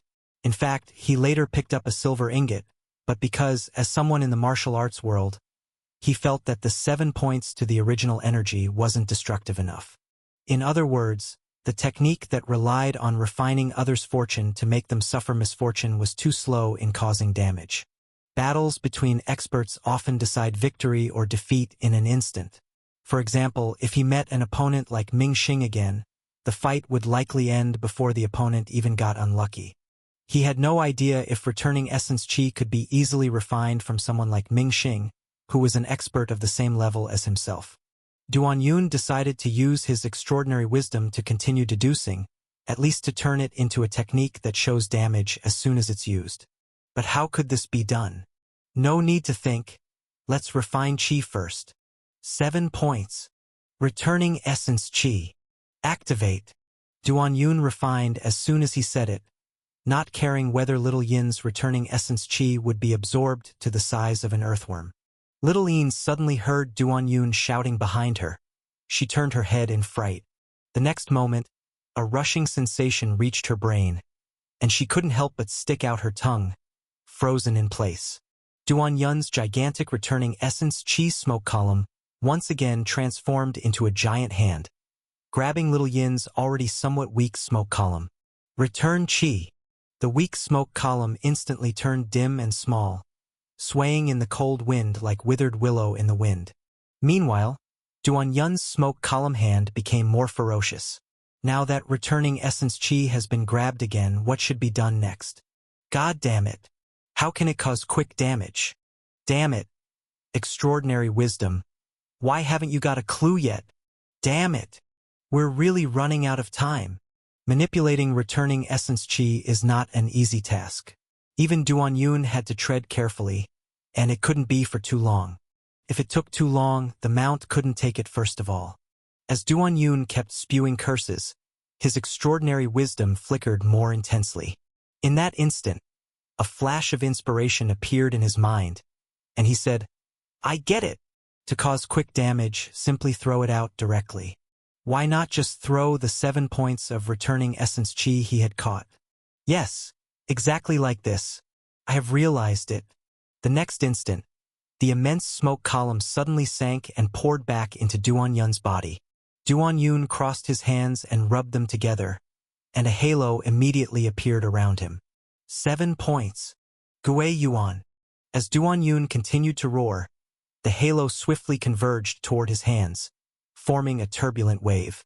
This wave carried a pale yellow hue, which contained the returning essence chi refined from Little Yin. Duan Yun only felt the wave affect his hands, numbing his palms. But this also meant the power of this thing was formidable. Chi! Duan Yun took a deep breath and pushed his palm towards the snow mountain ahead. In the blink of an eye, returning essence Chi transformed into a majestic handprint, blasting out. Rumble! Where the handprint passed, the snow layers automatically split into two, forming a ravine. With a roaring explosion, the palm force slammed onto the snow slope, forming a handprint pit, snowflakes flying everywhere. Duan Yun frowned at the scene. This palm wasn't much stronger than he had expected, because even without returning essence Chi, his true Chi surging palm would have about this much power. But at this moment, bang bang! Two explosions echoed, bringing a reverberation. The snow layer on the mountainside shook, transforming into a torrent of white. Duan Yun saw this, and only one thought flashed in his mind. Damn! A critical hit! In just 2 breaths, his palm strike seemed to have doubled in force, perhaps hitting a weak spot on the slope or causing resonance. Thus, what appeared before him was an avalanche. Little Een just recovered from the blank state of her mind and suddenly saw the avalanche rushing towards her like a galloping herd. She couldn't help but exclaim, "Oh shit!" Before she finished speaking, she was hit by the snow, knocked over, and even her thin pants were torn away. Little Een climbed out from the thick layer of snow and saw Duan Yun standing unharmed not far ahead. She couldn't help but kneel on the ground, crying. Wah-ah-ah. Duan Yun looked at the beautiful girl in front of him with a gaze filled with empathy for children with intellectual disabilities and said, "Why are you crying? You're not dead yet. Why am I so unlucky?" She cried, looking at Duan Yun, who appeared spotless, and said, "Why aren't you unlucky at all?" Duan Yun looked at her and earnestly said, "Those who attain the way are helped by heaven, while those who lose it are doomed. That's just the natural order." "What does it mean to attain the way?" Little Een asked, utterly puzzled. Duan Yun replied, "Wanna learn? Following me to be a hero is attaining the way, becoming an evil demon is losing it." Little Een showed a shocked expression. "A demon dared to kill my mother, yet you seriously declare that becoming a hero is attaining the way." But thinking about her own misery while he remained unscathed, she started to believe a bit. Yes, when a person's conviction wavers, it means they are not far from breaking down. However, as the daughter of the Jade Guanyin, she hasn't broken down yet. She is very strong, merely being used as a steed by old demon, just having her pants knocked off by an avalanche, merely having a couple of bloody holes pierced in her thigh by an ice hammer. No pain, not at all. When her sister arrives, she will counter and annihilate old demon Duan. Wah! It will surely succeed. At this moment, Duan Yun threw a pair of pants to her and said, "Stop crying. Here's your pants. I picked them up for you." Little Een picked up the pants that were lost and found, her eyes brimming with tears of warmth. Right after, Duan Yun threw over a wooden chair frame and said, "No time to be moved. Let's keep going." The heavy wooden chair frame was once again carried on her back. Little Een tremblingly confirmed one thing with her thigh still pierced by an ice spike. This old demon is indeed a beast. The cave, though the hot spring waters were warm, the chill around had already enveloped them. For the remaining members of the heroic spirit Jade Maiden Sword sect, what was more terrifying than the biting cold was the enemy about to close in. The outer disciples, through a small hole, could already see the figures of the approaching enemies not far away. Everyone held their breath, clutching their weapons, even those missing an arm or leg. They might all die, but they would fight to the end for righteousness. Just then, the surroundings began to quake suddenly. The originally stable cave started to shed a large amount of snow, quickly burying some, yet they were dug out by their companions. The disciples of the Jade Maiden Sword sect quickly regained their composure from their fear, for they realized this was yet another avalanche. To them, an avalanche wasn't the most terrifying thing. If not for the last avalanche, they probably wouldn't have survived until now. This avalanche didn't last as long as the last one, and although there were unexpected incidents midway, such as the cave space being severely compressed, disciples being buried, it wasn't serious. Those buried were quickly dug out, crowded together. It wasn't a big deal. At this moment, a disciple from the outermost area burrowed in like a mouse and said, "Senior sister." Those who were approaching seemed to have retreated. This avalanche undoubtedly bought them more time. But the Jade Maidens displayed various expressions, because they were not clear if this was heaven's kindness or torment. The search for the remnants of the heroic spirit Jade Maiden Sword Sect had always been carried out jointly by the first-generation Jade Maiden Sword Sect and the White Sock Divine Sect. Initially as allies, both had guarded against and suspected each other, but this gradually dissipated as they exterminated the heroic spirit Jade Maiden Sword Sect together. Yet the two were ultimately not of one kind. Some friction was inevitable. For instance, the originally not too difficult search work was delayed by an avalanche, and the search experts from both sides ended up grumbling at each other. And this new avalanche also disrupted the plans of both sides a bit. Part of the White Sock Divine Sect people had to hurry back.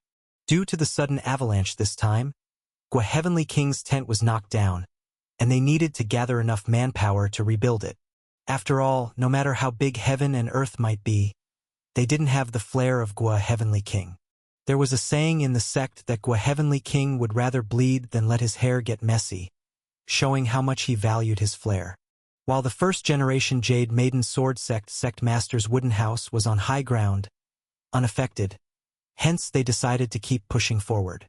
This led to a dispute between the two sides, and the four search experts from the two factions initially didn't see eye to eye as it was. At this moment, a man from the White Sock Divine Sect couldn't help but curse. "Not man nor woman. How dare you comment on the conduct of our Divine Sect's Heavenly King?" A Jade Maiden from the Jade Maiden Sword Sect retorted. "All said and done, aren't you just freaks in white socks, pretending to be so noble? Shut the hell up. Ours are divine socks." When our sect hierarch descended with warm jade in his mouth and divine socks on his feet, your Jade Maiden Sword Sect master hadn't been ensnared by the old demon yet. "All said and done, you're just the freaks created by old demon Duan. Shut the hell up." Neither side was convinced by the other, and in an instant they were wrestling with each other. "Senior sister, he's pulling my hair. Bro, he's digging at my bird." But this brawl was quickly stopped, because the one leading the Jade Maiden Sword Sect stood out and said, "What's the point of arguing like this? Then what do you think is meaningful? As long as those remnants have a breath left, let's see who kills more." The leader of the Jade Maiden Sword Sect said, "Fine. It's the most satisfying to kill these kinds of not man nor woman things." The man whose bird was dug out just now said viciously. For a moment, the remaining people were instead aroused with vigor. Even though it was almost lunchtime, there was no intention to eat at all. They wanted to push through in one go. Gwa Heavenly King was in the tent, hugging a newly recruited Jade Maiden while having hot pot. This Jade Maiden had pockmarks on her face, yet exuded a special charm. Allegedly, before being ensnared, he was a coachman, drowned for having an affair with a lady, and fortunately saved by the Jade Maiden Sword Sect people. Since then, the coachman in his anger became a Jade Maiden, killed the master's whole family.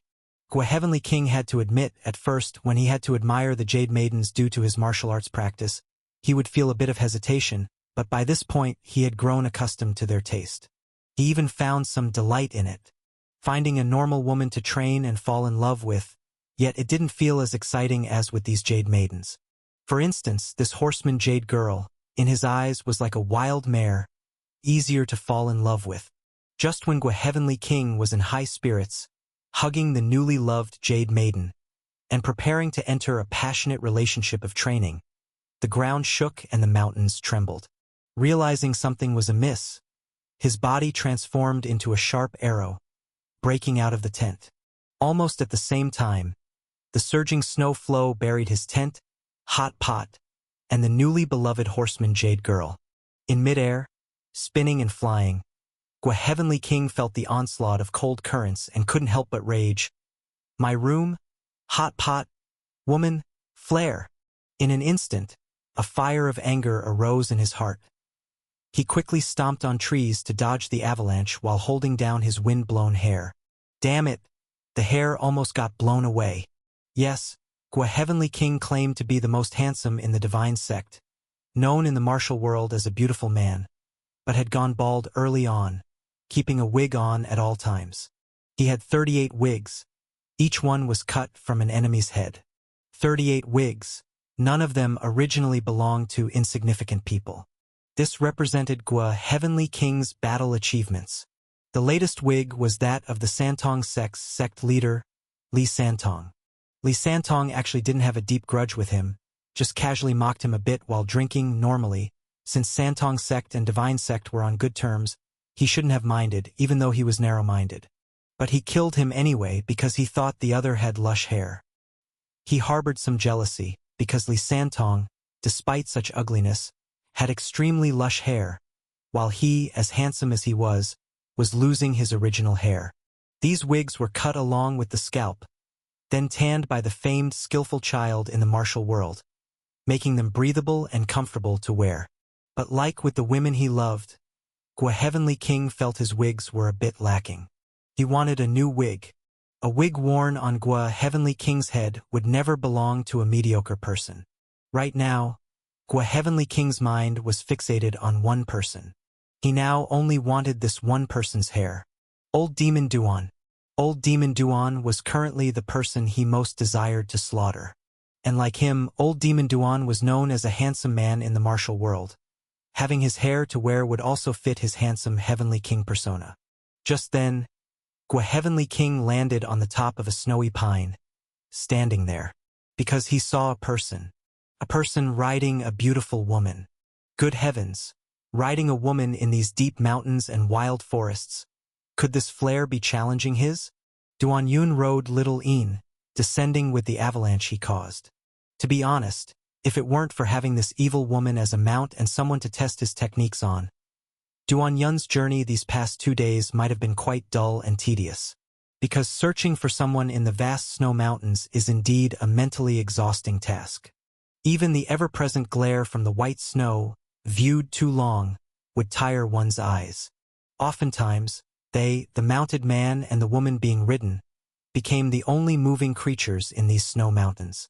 Since previously encountering bodies and traces of fights without seeing any living people, Duan Yun thought it would take some time before he could find the traces of the White Sock Divine sect and the Jade Sword sect. However, at this moment, he pulled Little Yin's twin ponytails, bringing her to a halt, because he suddenly saw a person standing in a tree. In the dead of winter, this man was only wearing a thin, bright blue cardigan, looking as if he'd just come out of a bathhouse, completely unfazed by the cold. Though he was not tall and wore little clothing, he carried himself with quite an air of importance.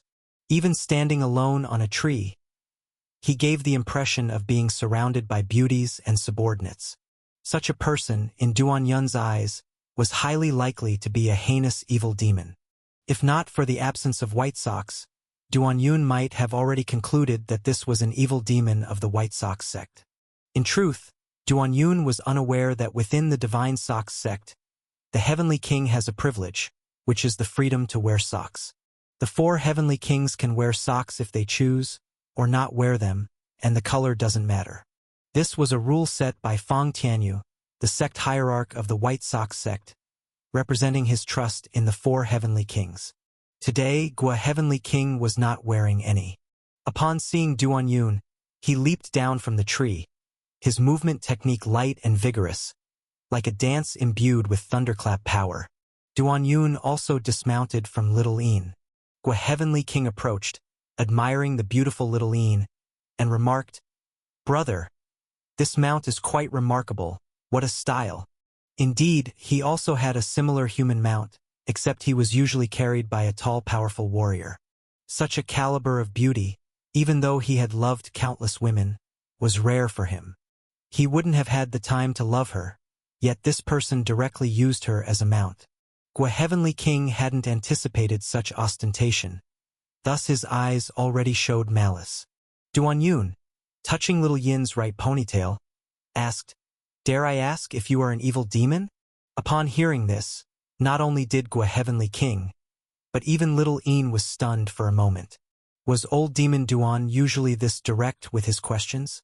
Gua Heavenly King raised an eyebrow and said, "What makes you question whether I am an evil demon? In the remote mountains, dressed shadily and wandering everywhere. If you're not an evil demon, then who is?" Duan Yun retorted righteously. "Hey, remote mountains, you ride a woman around everywhere. How does it not make you the more like an evil demon?" Gua Heavenly King countered. The statement deeply resonated with the ridden little Een.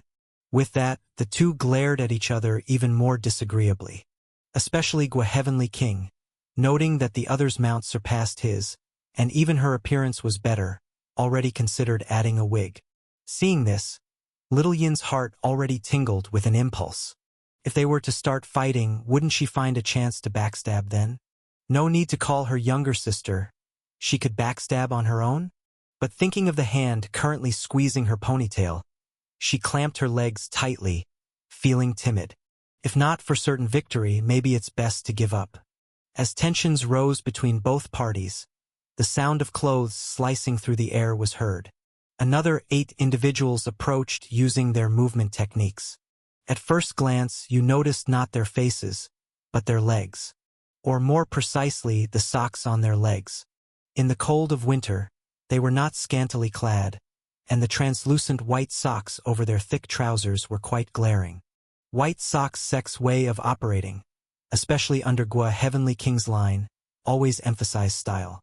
Now, under Gua Heavenly King's personal lead, naturally the socks were worn outside, almost wanting the entire world to see. Upon seeing this man, the leading white sock immediately knelt halfway to the ground, respectfully saying, "Heavenly King, your tent has been rebuilt and will be ready for occupancy in no more than the time of burning 2 sticks of incense." Upon seeing this white sock and hearing him addressed as Heavenly King, Duan Yun walked over and said, "So you are indeed the evil demon of the White Sock Demon sect." Gua Heavenly King raised his cold brows and said, "There are few who dare call my divine sect by the term demon sect. Do you not know that those who insult the divine sect are surely doomed to die?" Duan Yun said, "Certainly doomed to die, then come on. I'd really like to see if you can kill me." "Is that so?" Gua Heavenly King responded. Just as his words fell, the atmosphere around them changed. The icy environment was already extremely menacing, and with their words, the murderous aura became even more intense. A snowflake fell, and Gua Heavenly King kicked out forcefully. His leg wasn't long, yet it was astonishingly fast, like a dagger stabbing towards Duan Yun's groin. This man being called Heavenly King, his moves were indeed both venomous and sinister. Duan Yun followed with a kick, equally fast and fierce. With a loud slap, their legs collided, creating an astonishing momentum that rolled the surrounding snow in waves. Gua Heavenly King's expression changed. He did not anticipate that the opponent could match his strength and speed. However, in the next moment, his expression returned to normal, even showing a hint of arrogance. His kick wasn't just sinister and fierce. It had hidden moves. "Humph!" Gua Heavenly King suddenly vocalized, and by this time, it was Duan Yun whose expression slightly changed. A strange new force suddenly burst forth from the opponent's leg, striking like thunder. Duan Yun's foot sank, blocking it. With a cracking sound, his pant leg tore, and he took a step back. At this moment, Gua Heavenly King launched another whip kick. This kick aimed directly at Duan Yun's groin, even faster and more vicious than the last. Duan Yun stood in the golden chicken stand, following up with a kick. With a dull thud, this time their shins collided, causing a sound that set one's teeth on edge. Everyone who has fought knows that such bone-on-bone impact is the most painful, yet both had astonishing power. Humph! The strange new force generated again, rebounding towards Duan Yun's shinbone. But this time, Duan Yun stretched his foot, generating a new force of his own. Demon electricity. In the instant true chi circulated, he brought forth a wave of demon electricity, clashing with Gua Heavenly King's strange force. With a crack, like fire with lightning, the nearby snowflakes turned into fragmented wisps. Gua Heavenly King hadn't expected the opponent's leg to also have a follow-up move, a force comparable to his thunderclap power. No, it even subtly penetrated his thunderclap power, causing his shin bone to throb with pain and numbness. Humph, humph, humph. Gua Heavenly King swiftly launched 3 kicks, each imbued with thunderclap power. Duan Yun responded with 3 kicks, each with spinning demon electricity. These 3 kicks from both sides were incredibly fast, separating with an electric-like touch. In the eyes of Xiao Yin and others, these two seemed less like they were fighting legs and more like they were performing an electric dance. By the 4th kick, the even balance had already been broken.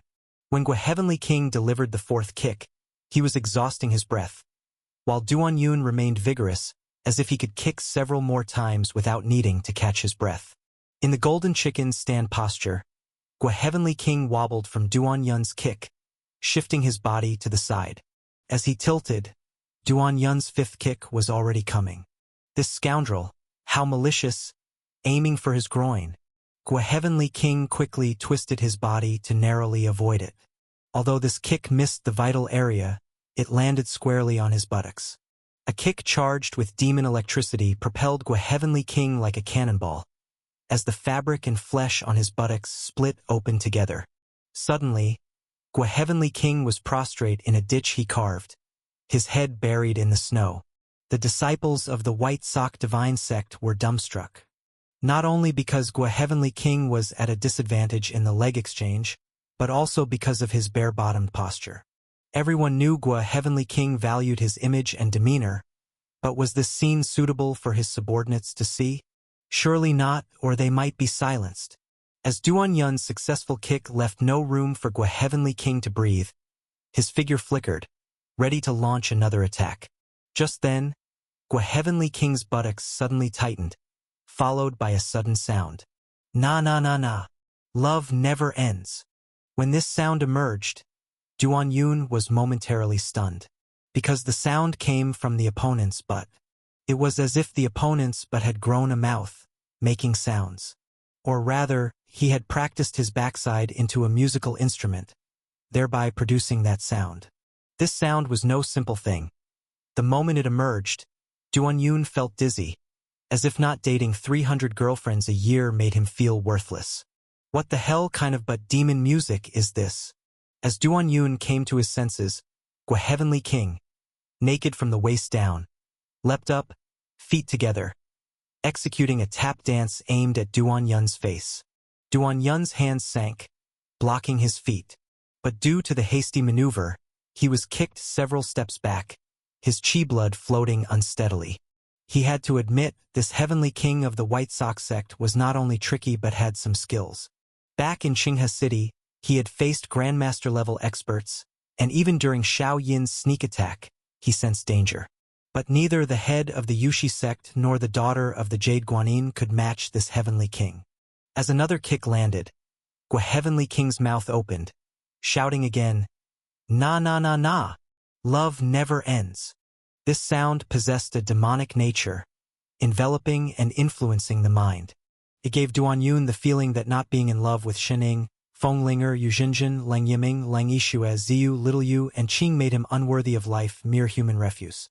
This affected his mind, leaving him somewhat depressed, with an obsessive-compulsive urge for suicide. Pa! Once again, 2 feet kicked forward, this time causing the Sauls to emit bursts of demonic sound. The lingering tone of "love never ends" reverberated, shaking one's mind and spirit. If the ugly old sect leader of the Thunder God and Mother sect had trained her body into a weapon, then this Heavenly King had turned his body into a musical instrument. An instrument capable of producing demonic sound. And his cultivation technique seemed like a dance, a thunderous dance, creating the impression of playing music while dancing. Disturbed by the demonic sound, Duan Yun focused his mind and struck. 16 Extreme Fist, Extreme Hate. With the 16 Strange Fist and Heroic Spirit, he launched a volley with intense hatred. The exchange of blows between the two echoed with a rumbling boom. One burst of energy descended from the sky, blasting Xiao Yin from her spectator's spot. Coughing as she crawled from the snow, spitting blood, she remarked, "How unlucky!" yet watched with a bloodthirsty gaze. As the daughter of Jade Guanyin, exceedingly gifted, witnessing the duel of these two experts provided her invaluable insights. Gua Heavenly King's breath couldn't match Duan Yun's endurance, and after dozens of exchanges in a flash, the sauls capable of sound were tattered. Suddenly, a more horrifying scene unfolded for him and the onlookers. "I want to be a hero." Gua Heavenly King's mouth opened, and he shouted abruptly. As he did, his whole body surged with chi blood, overwhelmed by the impulse that if he couldn't be a hero, he wasn't worthy of being a person and should die. But contrary to this, Duan Yun's punches became progressively smoother, not only affecting Gua's mind but also lessening the symptoms of his own affliction. Gua Heavenly King executed a dog paddle movement in desperation. Yes, a dog paddle, a standard style mimicking a dog swimming, yet in Gua Heavenly King's hands it became complex. For a moment, he recalled who he was facing. It was the one he most wanted to kill, whose scalp he yearned to make into a wig, old Demon Duan. The opponent had delivered himself right before him. He should feel delighted, yet he harbored an undefined dread. This was the reason for Gua Heavenly King's complex emotions. White socks shocking the sky. By now, Gua Heavenly King's cry had rallied dozens of the White Sox Divine Sect disciples. They were the elite handpicked by Gua Heavenly King. Upon hearing the Heavenly King's command, these dozens instantly formed an array shaped like a sock, moving to block Duan Yun. Duan Yun launched a toe sword, aiming to break the array with force. But almost simultaneously, the dozens of White Sock Divine Sect disciples kicked out together, causing the air around to halt, affecting Duan Yun's chi momentum. This kick, known in the White Sox sect as Men Can't See, truly put some pressure on Duan Yun. Duan Yun was no jade girl, and this technique, invoked with an array, genuinely gave him some trouble. His foot kept pushing forward, turning one toe sword into 5 as he met the attack. With a booming sound, the Divine Sox array tilted backward, and Duan Yun's entire body soared high using the rebound force. As his form detached from the Men Can't See, his chi flow was once again smooth and uninterrupted. White socks shocking the sky. Having already encountered this array, Duan Yun gave no chance for them to reform. Little Yu. The moment the blade and sword were drawn, they unveiled the Dharma image of the Jade Sword Immortal. In this icy world, Duan Yun felt a warmth like spring enveloping him. Duan Yun was like operating a mecha, controlling Dharma image Xiaoyu. The moment Duan Yun was enveloped by Xiaoyu, it was as if he was immersed in warm spring water, achieving the unity of man and Dharma. Both sides intertwined and spun together, creating a sword storm along with a strange vibration. Once the White Sox Sky Shattering formation is activated, it connects the energy instantly and is very difficult to break. However, Duan Yun aimed to break it. With a boom, the sword storm smashed against the White Sox Sky Shattering array, and the White Sox flew chaotically. These White Sox carried a terrifying force, easily smashing thick trees into pieces. Duan Yun's strike was extraordinary, and the terrifying shaking force instantly spread through the entire formation, causing the White Sox sect members to sway left and right. Among them, those with weaker power were shaken to the point of bleeding from their 7 orifices. If not for the fact that the formation shared the damage, they might have died on the spot. Yet, the White Sox Sky Shattering formation, although exaggerated by name, is a truly mysterious array. Back then, the White Sock Divine Sect managed to win against the profoundly rooted Great Brightness Sect by relying on Men Can't See, Women Can't See, and this White Sox Sky Shattering formation, what could be called the 3 trump cards of the White Sock Divine Sect. This strike, they barely blocked it, but in the next instant, a huge shadow enveloped the crowd again. It was because after Duan Yun's strike, he rose with Xiaoyu and struck again. Shake again. Change formation.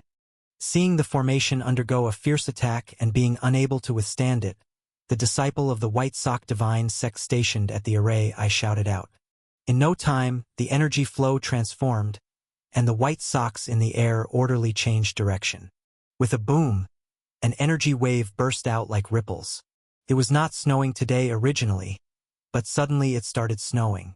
After this smash, the White Sox sky-shattering array was already on the verge of collapse. But Duan Yun still had more moves. Endless electric sword. Shock them for me. Duan Yun and the black silk jade sword immortal had electric lights swirling in their eyes as they swung their swords simultaneously. Crackle, crackle, crackle. The electric sword shot out, crazily bouncing among the disciples of the White Sox divine sect in no time. If earlier, the White Sox sky-shattering formation's energy was connected as one and hard to bounce, now with their numerous exposed gaps and standing close together, they were almost shot like riddled with holes. Many disciples were hit by 5 or 6 swords in just 2 breaths, and they died amidst streams of tears and urine flying everywhere. Thus, the White Sox sky-shattering formation was broken, and most of the elite around Gua Heavenly King were killed or injured, unable to stop Duan Yun anymore. But just this time of breaking the formation bought Gua Heavenly King precious breathing space. From earlier, he had been sitting cross-legged in the snow, resembling a meditating old monk, ignoring everything around him, as if those who died weren't his men. Because he was accumulating power for release. And at this time, the accumulation had already finished. 8 love. All opened. Roar. As he roared with his mouth open, his whole body's muscles twitched frantically. He appeared unmoved, yet his muscles seemed to turn into people crazily dancing. In the next instant, the snowflakes dancing around him halted and instantly formed a humanoid wind tunnel. That was Gua Heavenly King's 8 love opened, unleashing his body's potential to break open a wind tunnel. Originally, he and Duan Yun were 100 steps apart, but in just one breath, they had already met. Duan Yun could feel that the opponent's power and speed had elevated more than a notch compared to before, so he didn't drop his guard and swept out a 6-layer spring rain. The rotating 6-layer spring rain cut the surrounding snowflakes into pieces, colliding solidly with the charging Gua Heavenly King. Sizzle. Sizzle. Gua Heavenly King's arms were cut by the sword chi, bloodlines appearing, but something strange occurred. The 6-layer spring rain seemed not to hit a person but a drum. No, many drums. The surrounding air suddenly sank, exploding with a terrifying sonic boom. Na na na na. Love never ends. Love never ends. Love never ends. The demonic sound echoed layer upon layer, surging like a tidal wave. Duan Yun frowned tightly. Even with true chi and heroic spirit surging within, he still felt some pain. Unlike before, now Gua Heavenly King seemed to be all mouths, with the layered demonic sounds carrying a fearsome magic, enveloping Duan Yun like a dome. Duan Yun maintained his mind, instantly exchanging over a dozen moves with the opponent. After these dozen moves, he felt even more pain, his head almost splitting. It was because this person seemed to have turned into a drum. The more you fought him, the louder and fiercer his sound became. At this time, enveloped by the demonic sound domain, Duan Yun only wished to love 1,800 women in a month, to fall in love with each one.